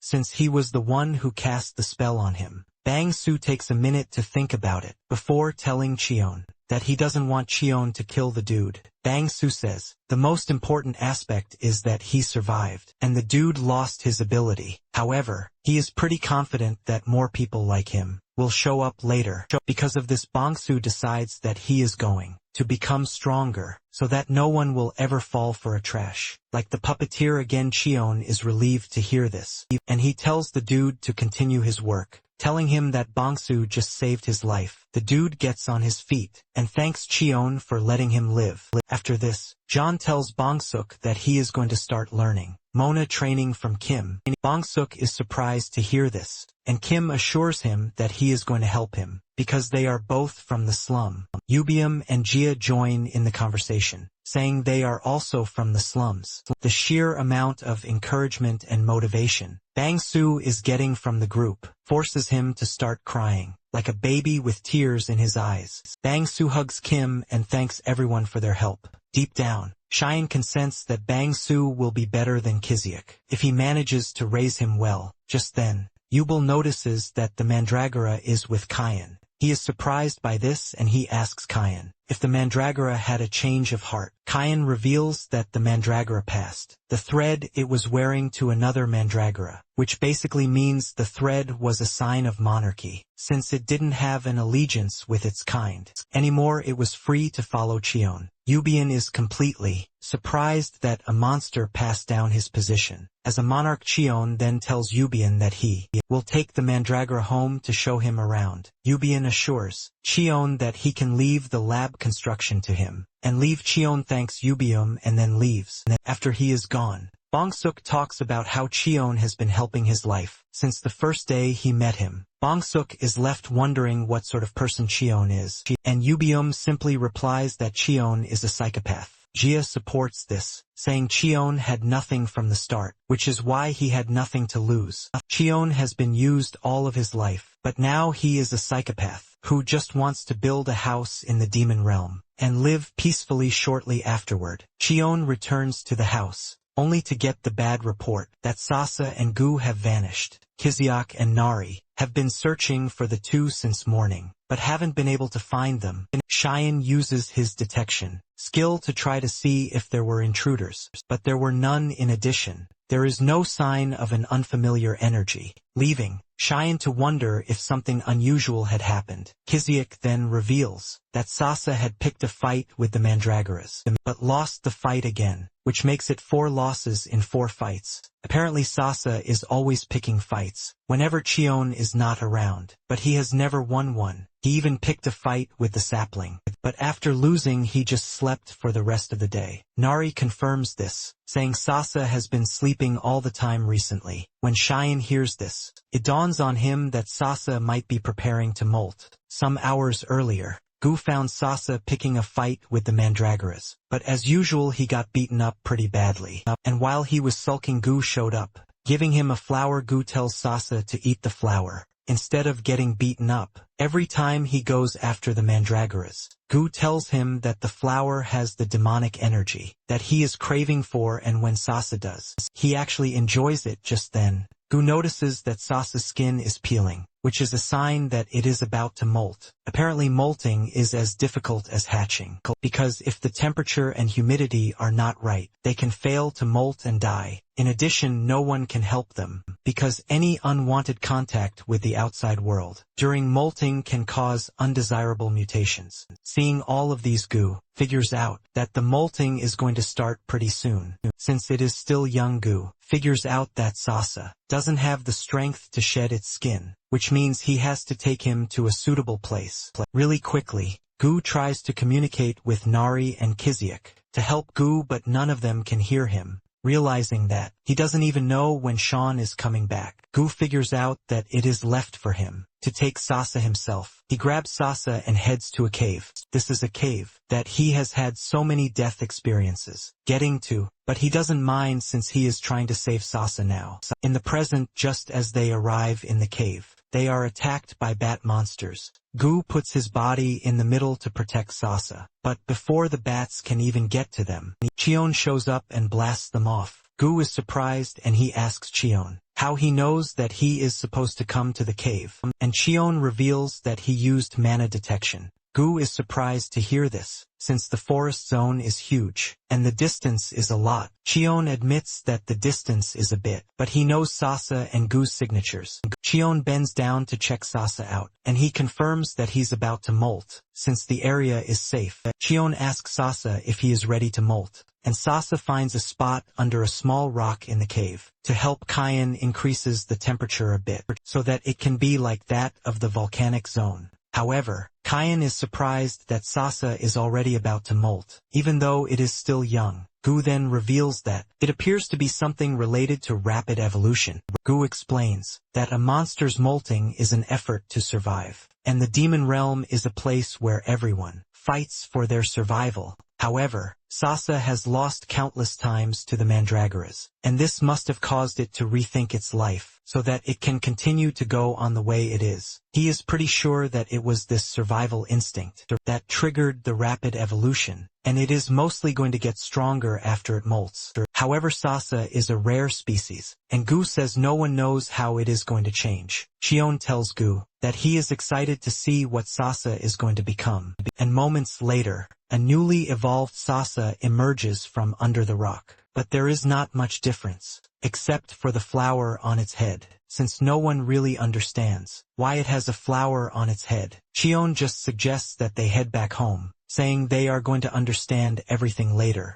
The moment they return home, Nari rushes over to Gu to try to hug him, because she has been so worried. Kiziak asks Cheon if Sasa will really be okay, because there is a freaking flower on its head. But Cheon lets him know that they just have to wait and see. Cheon tells the group to leave Sasa to sleep, because it must be tired from the stress of molting. Cheon then notices that it appears that the mandragoras are complaining, and he walks over to them, because he understands that he hasn't been paying attention to them lately. He decides to give them mana as food, while telling them that they have a new family member. He brings out the Mandragora King, safely tucked in his pocket, and the other mandragoras look really happy with the arrival of the new dude. Cheon was worried that they might fight over the leader position, but he is relieved that there is no such thing. Cheon then tells the Mandragora King that the garden is going to be his new home, and as he places him down, the other mandragoras are already jumping in joy.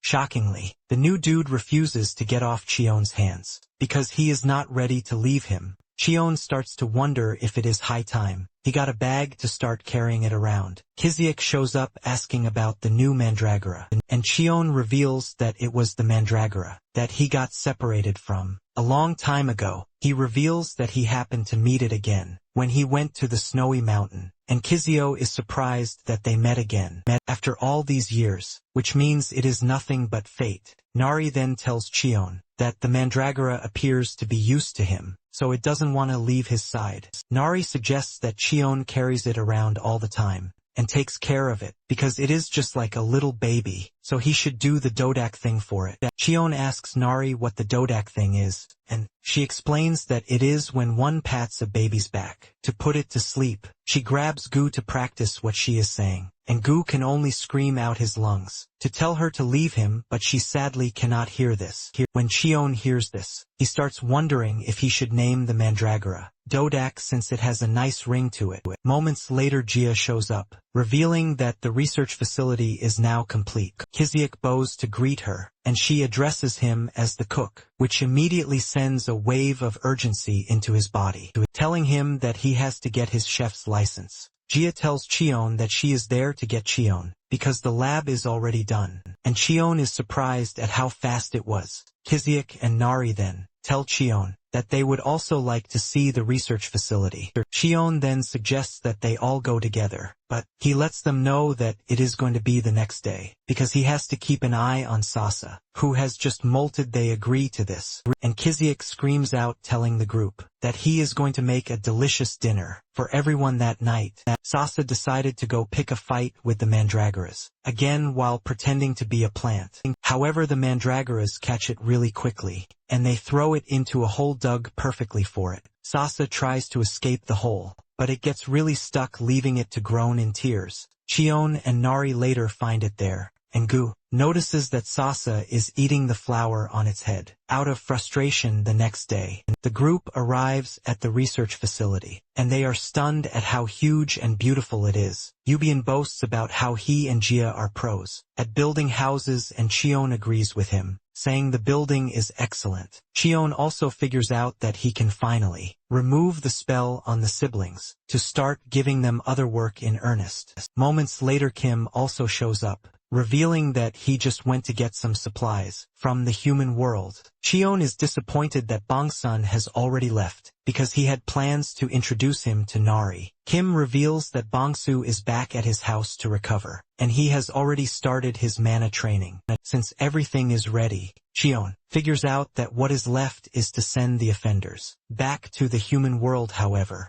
he tells Kim to cast a gag order spell on them, promising to take care of the rest after this. Cheon mentions that the spell is going to activate the moment they try to mention what happened in the demon realm. Kiziak is shocked when Cheon mentions a gag order, because this is a really old spell, and there are many ways to break it. Cheon assures Kiziak that he has nothing to worry about, because he is just going to make it in a way that they are not going to be able to break it. Kishiak doesn't think this is possible, but Cheon assures him that it is. Later on, Woojung is surprised when he hears that a bunch of A-rank hunters return as D-rank hunters, and no one can even break the simple gag order spell that has been placed on them. Go, the president of the Free Hunters Association, reveals that it is the same as back when someone sealed the spell with mana to make it impossible to break. Apparently he is talking about the gag spell incident from 57 years ago, and even the seal that was used in sealing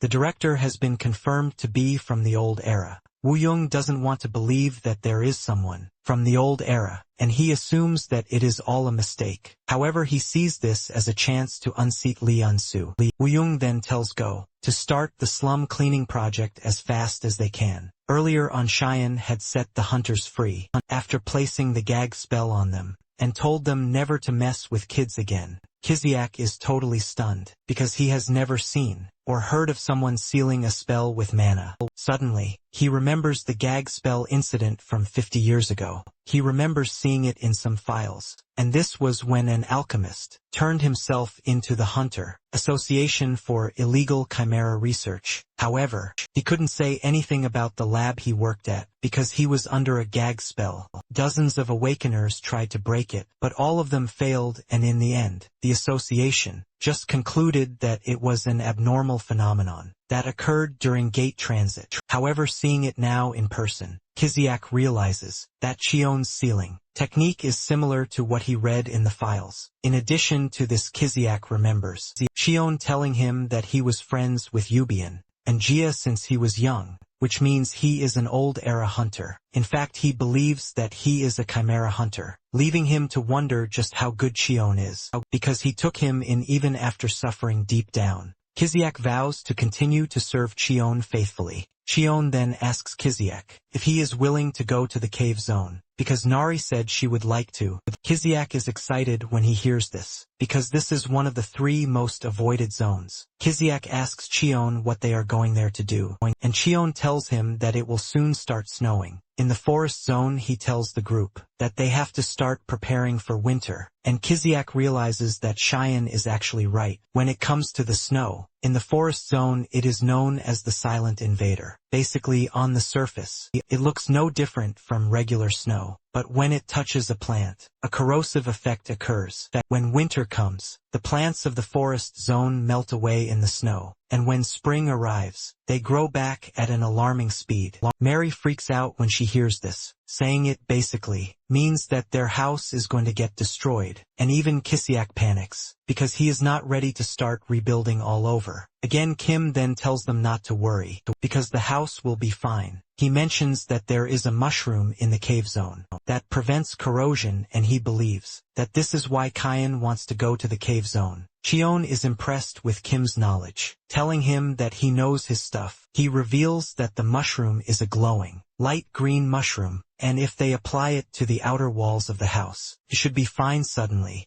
Kiziak's nose started to bleed, and he realized that it was time for him to return to the human realm. Cheon teases him, saying his timing is always so perfect, because it was the same when they went to the coastal zone. Kiziak tries to defend himself, saying it is not his fault, but Cheon tells him to hurry back to the human world. To rest, Cheon then brings out 2 mandragoras, telling Kim to take a look at them, because they don't look so good, even though they are better than before. He mentions that their recovery is slower than expected, and their mana absorption is also weaker than the other 3. Kim then suggests that they admit them to the research lab to run a detailed examination. Just then, Kim brings out a bottle containing a moisturizing cream, saying it is an alchemist's essential item, since Cheon's hands get chopped when he handles materials. Kim lets him know that the cream would be good for him. He assures him that he made it himself, with good ingredients, so it is fine to use on Nari and even on plants. In addition, the cave zone is a dry place, so he is pretty sure that it is going to be useful. Cheon thanks Kim for the cream, assuring him that he is going to put it to good use. With everything ready, Cheon tells Nari that it is time for them to leave, and Nari excitedly agrees to this. At the same time, Yubium and Jia tell the group that they will also return home to check it out, so that other things don't take over their place. Cheon and Nari then get on the Bluebird, and they ride off to the cave zone. Nari asks Cheon where the cave zone is, and Cheon lets her know that they are going to get there in no time, because it is not far from the forest zone. Nari then asks Cheon why Kim said the cave is dry, when it is common sense that caves are naturally damp. Cheon then reveals that it might look like a cave, but it is not a normal one, and moments later they arrive at the cave zone. With a smile on his face, Cheon tells Nari that it is time for them to explore the cave. As they step into the cave, Nari asks him if the cave is dangerous, because it looks really empty. Cheyenne explains that it might look that way at first, and it is even true that a B-class hunter can handle it, since the density of demonic energy is lower than in other places. However, the problem is that the cave is like a maze. He shows her that there is already a fork in the road ahead of them, and it is an endless series of these. Thanks to this, one eventually loses their sense of direction. Nari asks if they can just climb up, since the top is open, and Cheon admits that this is the best way to escape. But if only one can even climb in the first place. Nari asks him why this is, and he explains that the rock pillars are not easy to climb, because they are about 50 meters high, and they are more slippery than they look. In addition to this, there is a strange phenomenon that reduces one's awakened abilities in the cave zone, and thanks to this, one can only use 10 of their usual power. As if this isn't worse enough, the gates don't easily open in the cave, which is why it is the place with the most missing people. Nari freaks out when she hears that people are going missing, and she asks him if they can just break the wall to get out. Cheon tells her to give it a try, and she smashes the rock with a powerful punch. However, this only leaves her with a hurting fist and a small hole in the rock. Nari then tells Chion that it appears that she has grown weaker, and Chion confirms this, but he lets her know that the rocks in the cave zone have a property that absorbs impact. Like a sponge, the more interesting part is that even ordinary rocks will change like that if they are left in the cave zone. Nari is blown away by the number of strange things that happen in the cave zone. Even Chion himself has only been to the cave zone a few times, and when Nari asks him if he has ever been to the zone, he says yes. Chion reveals that it was a long time ago, and apparently it was when he was still known as number 17. He had got an order from the director, telling him to go to the cave zone and find an alchemist known as Kim Il-won. Il-won was Chion's dedicated researcher, and they believe that he knows the dude well. Apparently Il-won is selling information to outsiders, and since he went to the cave zone on his own, there is a high chance that he is going to die by himself if they leave him. But if the association finds him first, it is going to be a big problem for them. The director tells Chion to try to bring Il-won back, but if it is difficult to do so, he should just eliminate him. Chion made his way to the cave zone, where he found Ilhan exhausted. As he prepares to kill the dude, he asks him if he has any last words, and Ilhan reveals that his wife has a terrible illness. He has just managed to find the last ingredient for her cure so he can save her. So Ilhan asks Chion if he could let him go, or even take him to the human world. Chion then reminds the dude that he has to follow orders. However, Ilhan lets Chion know that he is aware that orders don't work on him, reminding him that he is his dedicated researcher. So he knows things. Ilwin begs Chion to spare his life, saying he can even pretend that he didn't see him, or say he was already dead when he got to the cave. In fact, he tells Chion that he might just go back and allow him to finish the medicine before killing him. However, he is only worried about saving his wife, and Chion is surprised at just how much the dude cares about his wife. He remembers that there are a number of kids who died because of his experiments, and he asks him why it is okay for the kids to die, but his wife can live. Ilwin screams out, revealing that his wife is his family, and this sends a wave of shock through Chion's body. Just then, a scary insect monster appears behind Chion, and Ilwin screams out to warn Chion. The monster tries to attack Chion, but the mana shield around him protects him. Chion then looks through Il-won's bag and realizes that the monster's baby is inside the bag. Chion asks him if the monster's baby is also an ingredient, but he reveals that it is something he found by chance, because the mother wasn't there at the time. Il-won mentions that he doesn't need it as an ingredient, but if he sells it on the black market, he can actually get a high price. And before he finishes his statement, Chion throws the baby back to its mother. Il-won screams at Chion, asking him why he gave the baby back, and he replies that the mother came looking for it. He also reminded Il-won that he said family was special, but Il-won screams out, telling Chion that the monster cannot be categorized as a family. Chion then asks Ilwin about the difference between him and the monster. In fact, Chion believes that the monster is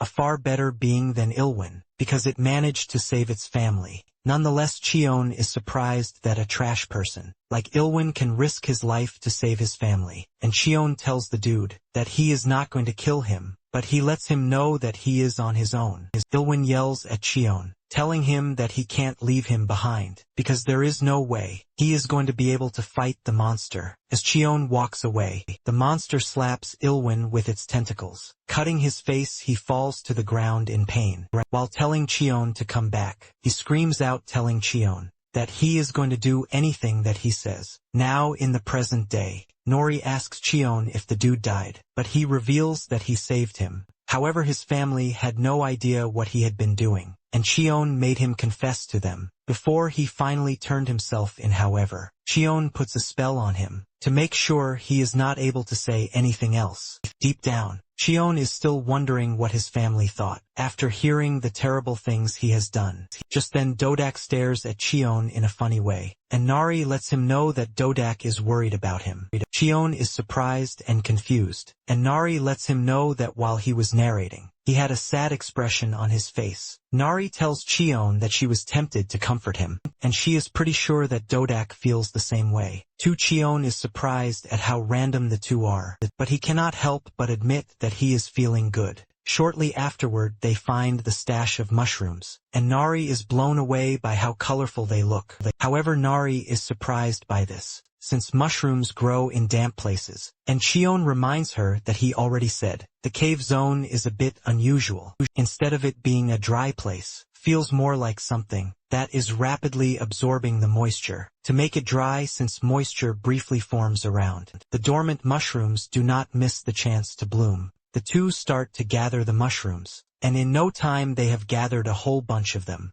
Just then Nari notices that Dodak is acting weird, and Cheon immediately figures out that it has gotten dry. Thankfully he has the right thing for it, and this is the moisture cream gifted to him by Kim. Cheon brings out the cream and applies it to Dodak's body, and it immediately lightens up. Cheon is amazed by how great the cream works, because Dodak has immediately become moist. In addition, Dodak immediately likes the cream, and it forces Cheon to give it more. Seeing how much Dodak likes the cream, Cheon decides that he is going to tell Kim to make more. When they get back, Nari asks Cheon for the mandragora's name, and he lets her know that he decided to name it Dodak. In the end, Cheon ends up using half of the jar's contents to get Dodak to sleep. Once he is done taking care of Dodak, Cheon suggests that they return home, and Nari reminds him that he said the whole place is a maze, which means they might get lost. Cheon then tells Nari not to worry, because he left mana footprints on the ground while they were coming in. He reveals that he was planning to head upwards if the footprints disappeared, but it turns out that they worked, so they don't have to do that. As they return to the exit,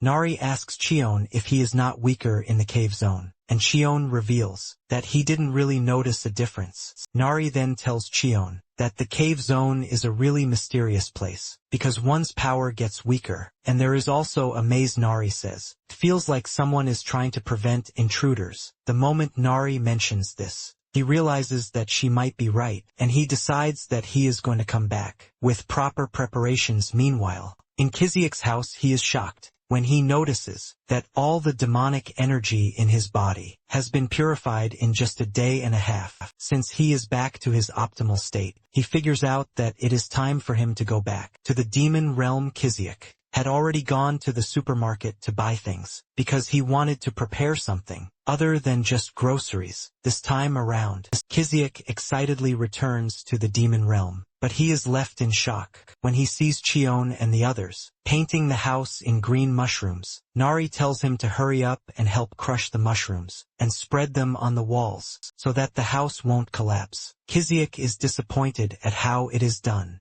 because he was expecting them to apply it thinly. Moments later, Kim also shows up, and he is blown away when he realizes that they actually brought back the mushroom from the cave zone. He knows that it can't have been easy to get the amount of mushrooms that they got, but Cheyenne lets him know that it was pretty easy. He then asks him about the great discovery he claimed he just made. Kim then reveals that he found the breakthrough when he was examining the liquid metal mandragora. He brings out a tiny root, saying it is from the liquid metal mandragora. Even though he didn't do anything, the root dropped on its own, and it appears that the weaker ones were naturally shed. However, when he examined them, the mandragora components were gone, and only the liquid metal remained, which means it can now produce liquid metal on its own. Kim mentions that what is even more surprising about everything is the explosion spell he told him to look into. Apparently he saw some results when he combined the liquid metal with the dismantlement formula.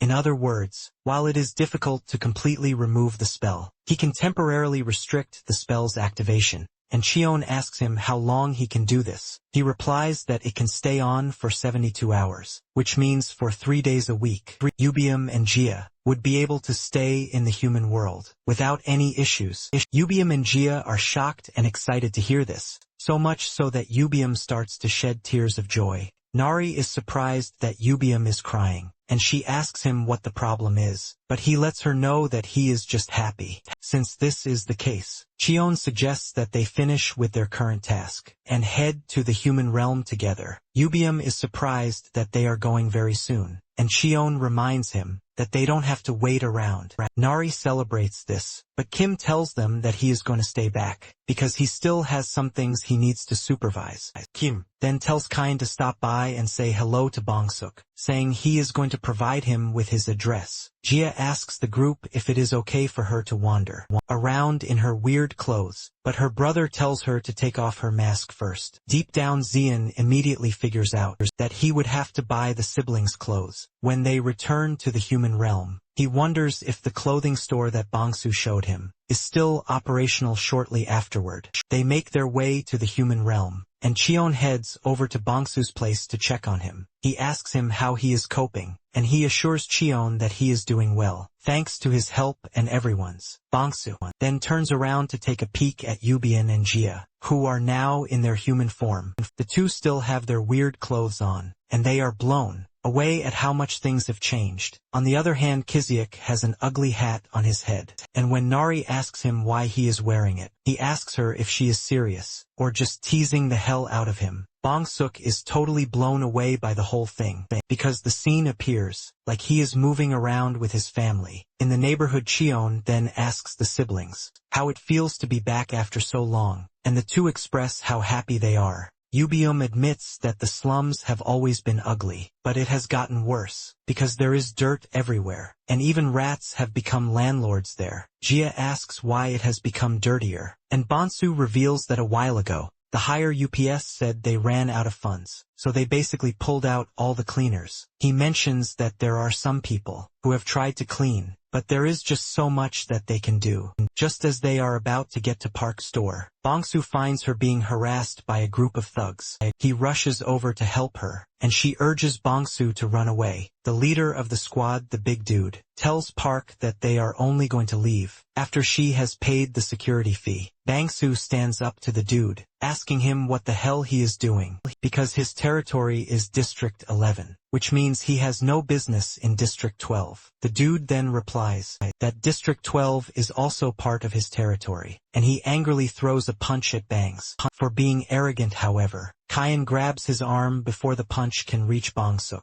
With considerable force, Kayan causes the dude immense pain. He crashes to the ground in severe pain, and his guys decide to come to his aid. But before they can react, Yubiong disarms them. Seeing how dangerous Kayan and his squad are, the thugs run off, with the intention of telling their supreme boss. Kiziak asks Cheon if he should chase the thugs, but Cheon tells him to let them be. The big guy on the ground tries to scare them, telling them that they have just caused trouble for themselves. But Nari walks up to him, telling him that they are the coconut family, and it appears that the dude needs to be taught a lesson. The dude is completely confused by this, because he has no idea what Nari is saying. After taking care of the thugs, Cheon follows Park to her shop, and Park reveals that it is hard to survive in the slums. By selling clothes, apparently, she has gotten rid of kids' clothing and added basic hunter equipment and daily necessities, which means her store is now a general store.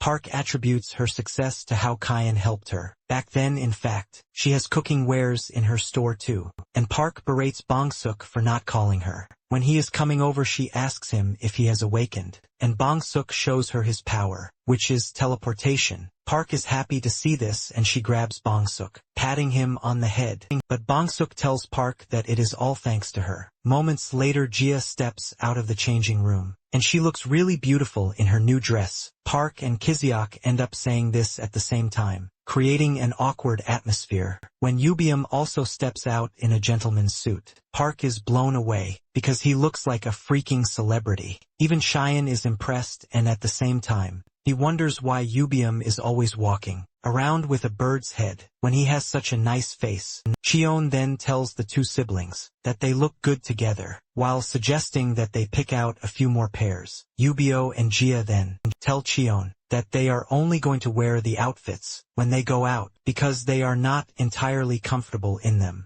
Cheon then asks Park the total cost of the goods, and Park lets him know that she is giving him everything for free because he helped her out. Xian decides not to push it since she is insisting. Sean then walks over to the bad guy whom they captured, asking him why they are demanding a security fee. Park explains that it is still a rumor, but they said Gold City is going to level the slums for redevelopment, and they will evict everyone without compensation. After hearing this, the thugs came together to start collecting money from the people, saying that they needed it to fight against Gold City. However, Park reveals that business is bad, so they can't even afford to pay the sum that they are asking for. Every month Cheon then moves closer to the thug Baekdu, asking him where his office is. Baekdu is surprised and he asks Cheon why he wants to know where the office is. With a scary aura and overwhelming presence, Cheon tells Baekdu that the whole area is dirty, and he would like to do a bit of cleaning.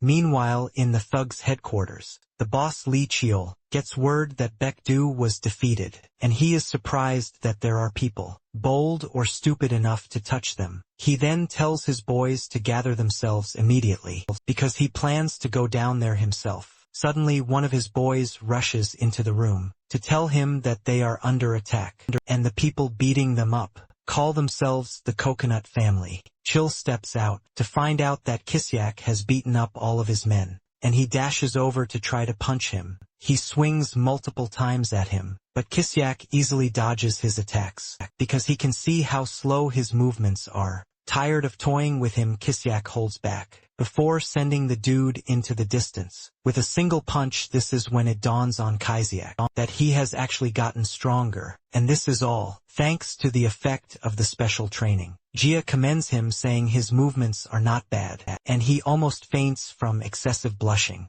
However, Cheyenne tells him not to let his guard down, because the fight is not over yet. Kyle manages to stand back up, while asking Kisyak where he learned such cheap tricks. Kyle then conjures a wind attack, telling Kisyak that he is going to blow him away. Kisyak is surprised that the dude has physical enhancement alongside a wind-based ability. Cheel cooks up a tornado, and Jia asks Cheel if Kisyak will be fine. Yubum is even interested in helping him, but Cheyenne assures them that Kisyak will be fine, because he already taught him how to handle something like this. Before Cheel knows what is happening, Kizio breaks through the wind attack and hits him in the chest. He knocks him to the ground, while asking him if he wants more of what he just hit him with. Yubian is surprised that Kizio can now use Mana Shield, and Cheel lets him know that he can even combine it with his attacks, which is pretty impressive. After taking Chio down, they ransack the building to pack out all the weapons he has stored inside. Nari also decides to change the name of the place,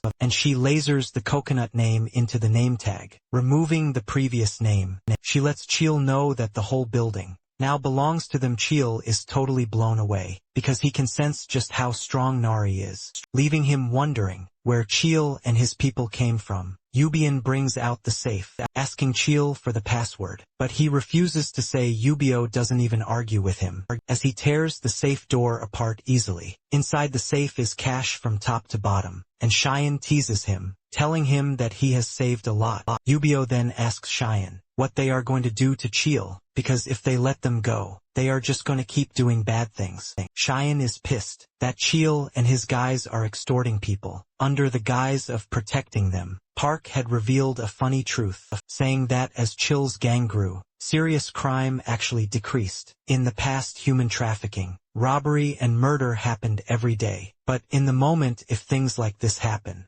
Kyle and his men hand out swift punishment, saying that they want to protect their own territory. In fact, they happen to be better than the police, who just stand by and do nothing. Cheon then asks Cheel how he plans to stop Gold City from destroying the slums. Cheel reveals that the only choice they have is to increase their strength, saying the police and politicians are all in the same boat. Chil reveals that Go of the Free Hunter Association had come to him to try to bribe him to cause security problems in the slum area, so they could spin public opinion to speed up the redevelopment, but he refused him. To make sure that everything goes well, he started independent patrols to maintain security in the slum area. Kyo tries to form a self-righteous man, saying there are still people like him who love the slums, but Cheyenne casually cuts him off, saying he is full of trash, because he is acting all high and mighty, while extorting money from other people.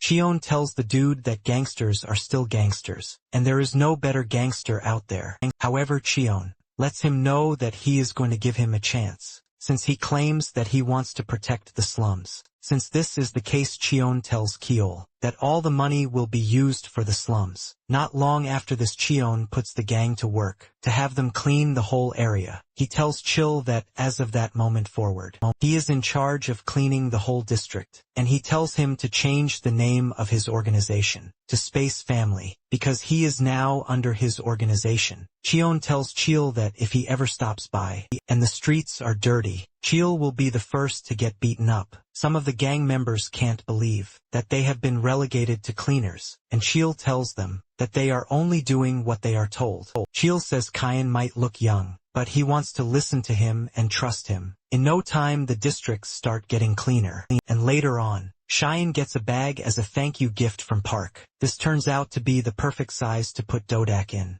After they are done cleaning, the group decides that it is time to return home. Nari's friends rush over to hug her, and she tells them that they are going to go together. The next time, just then, Ubium mentions that he is hungry, and the moment Kiziak hears this, he suggests that he make his specialty, the soy sauce egg rice. Ubium and Gia are not entirely impressed, because they believe it is something basic, but Kiziak assures them that they are not going to regret it. Cheon then suggests that he and Nari get dessert. Instead, they make their way into the forest, and Nari expresses her surprise that there are fruits that can be eaten in the demon realm. Cheon confirms this, saying red grapes are available to be eaten, and he is pretty sure that they are already ripe. However, they are a bit different from the ones in the human world. Moments later, they arrive at the demon realm grapevine, and Nari is blown away because she can already smell the sweetness. She is surprised at how big the tree is, and then they notice monsters at the base of the tree.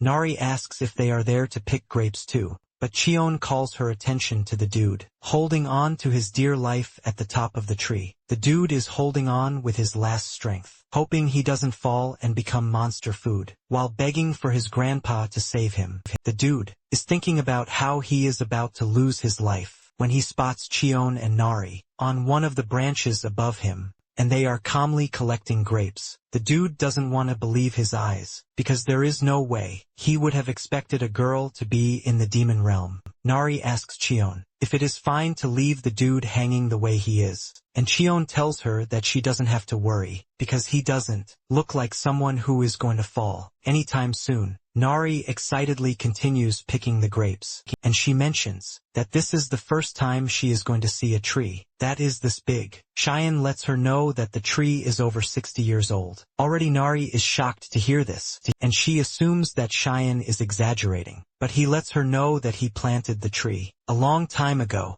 back when he was still in the research lab. He had just finished undergoing a session when he noticed a seedling in the trash. He asks if the seedling is going to be thrown away, and the scientist tells him that it is called the Demon World Grapeseed. He mentions that they are not entirely useful, because they are no longer carrying out the research on them. Cheon then asks if he is free to take the seedling, and the dude gives him the go-ahead. As he takes the seedling away, one of the staff members screams at his colleague, asking him why he allowed Cheon to take the seedling, and the dude reminds him that they are dealing with number 17 now, in the present day. It turns out that it was that same seedling that he took from the lab that has now grown into the full-blown grape tree. Nari commends the fruit, saying it tastes really nice, and the dude, hanging on to his dear life, is shocked to hear this, because the grapes are considered to be hallucinogenic. Just then he loses his grip and crashes down, just as he is about to touch the ground, where the monsters are patiently waiting to devour him.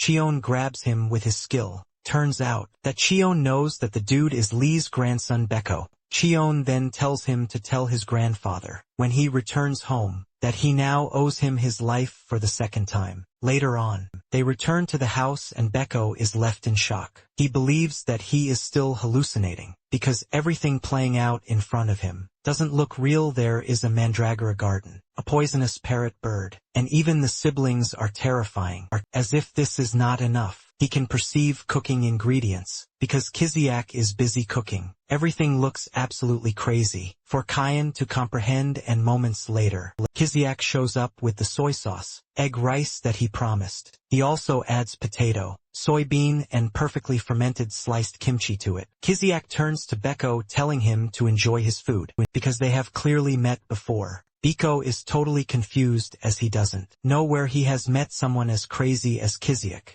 Nonetheless, he decides to have a taste of the dish, and to his utmost shock, everything blends so well. He finds himself in a divine state, thanks to how delicious the food is. Even Yubio and Gia, who were in doubt, finished their food in no time. Later on, the group learns that Beko is the grandson of the association president. Gia then asks him why he was hanging off a grape tree, and Beko reveals that he was trying to reach the top, but the hallucinations got to him. Chion is surprised to hear this, and he asks him if he was looking for the seeds. Before he embarked on this journey, he had an argument with his grandfather about his responsibility as a hunter. Beko had insisted that he just wanted to live freely, and the old man told him that he had to provide the seeds of a grapevine, which is located in the demon realm. He lets him know that if he can do this, he will not disturb him about anything related to the association again. Beko reveals that since he was little, he was raised by his grandfather, and he has always wanted to live up to his expectations.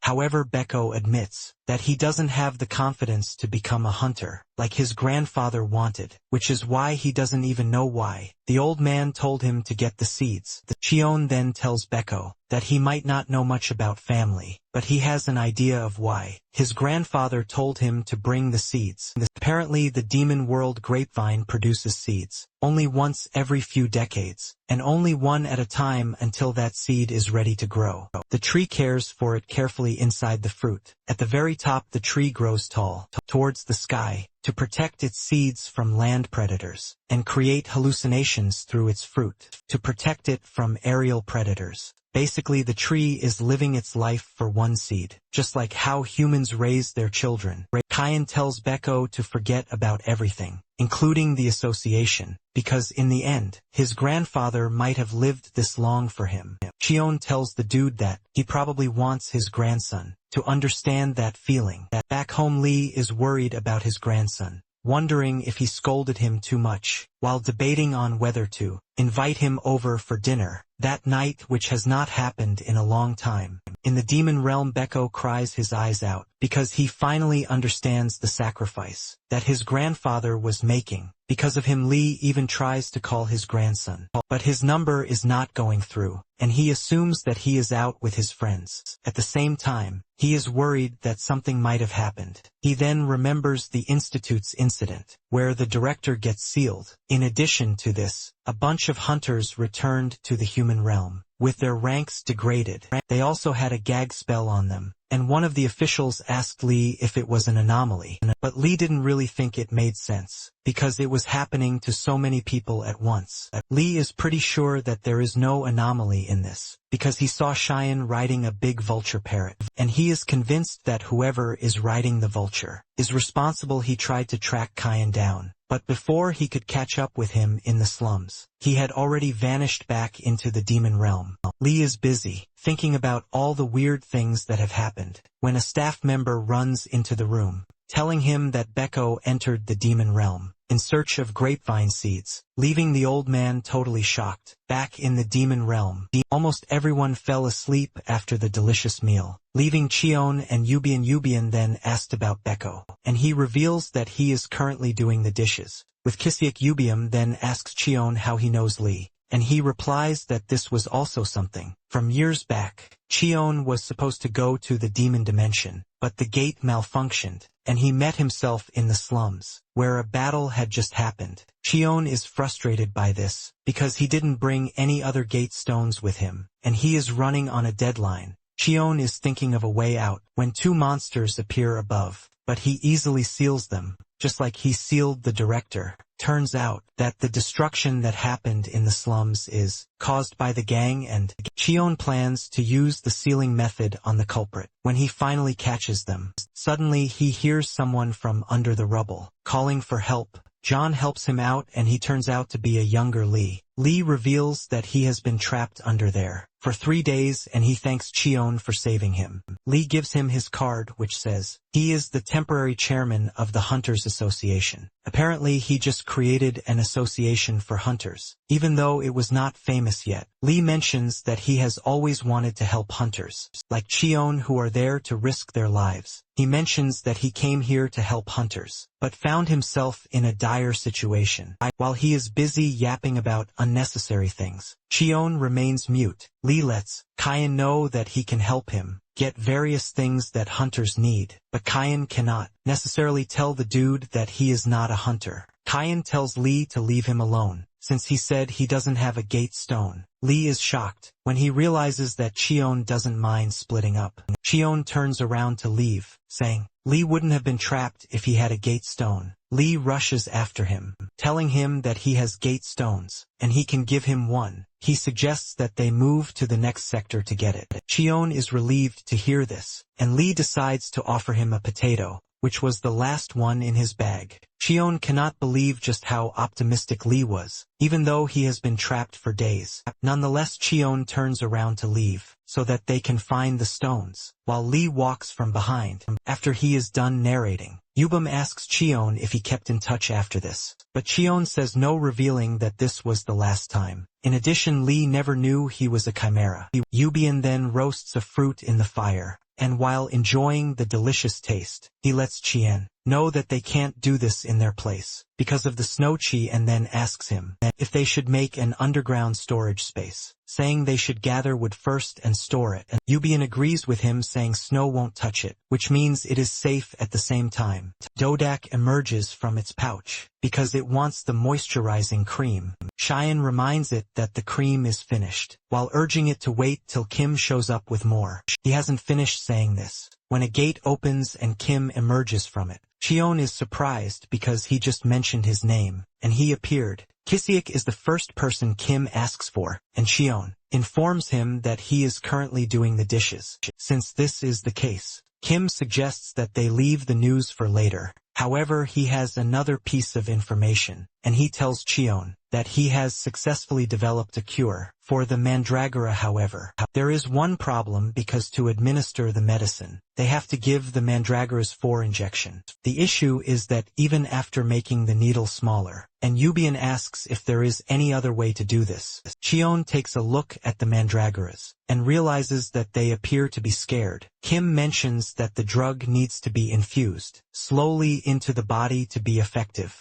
Cheon then asks Kim if he has the moisturizing cream with him. Cheon collects the cream, and he starts to massage one of the mandragoras with it. To their surprise, the mandragora likes it just the same way Dodak did. Moments later, the mandragora falls asleep, shocking Yubian and Kim because this is the first time they have seen something like this. Once the mandragora is asleep, Sean gets the chance to push the needle into its body. The mandragora feels this and it jerks awake, but it immediately sleeps back. Once they are done with the first one, they move over to the liquid metal mandragora, and it already knows what's coming for him. In no time, they are able to successfully pass the 4 into both mandragoras. Kim tells Cheon that they just have to wait to monitor the progress. Cheon cannot believe that he just helped pass an 4 into a mandragora, revealing that he would have preferred to fight monsters instead. Yubium teases him, saying people are already asleep, so they didn't get to see this. Yet moments later, Kiziak shows up, and Kim breaks the shocking news that he wanted to, which is the fact that he has successfully developed a hair loss serum. Kiziak hears this, and the pot he is holding falls from his hand. In shock, tears fall from his eyes as he asks Kim if he is serious about what he is saying.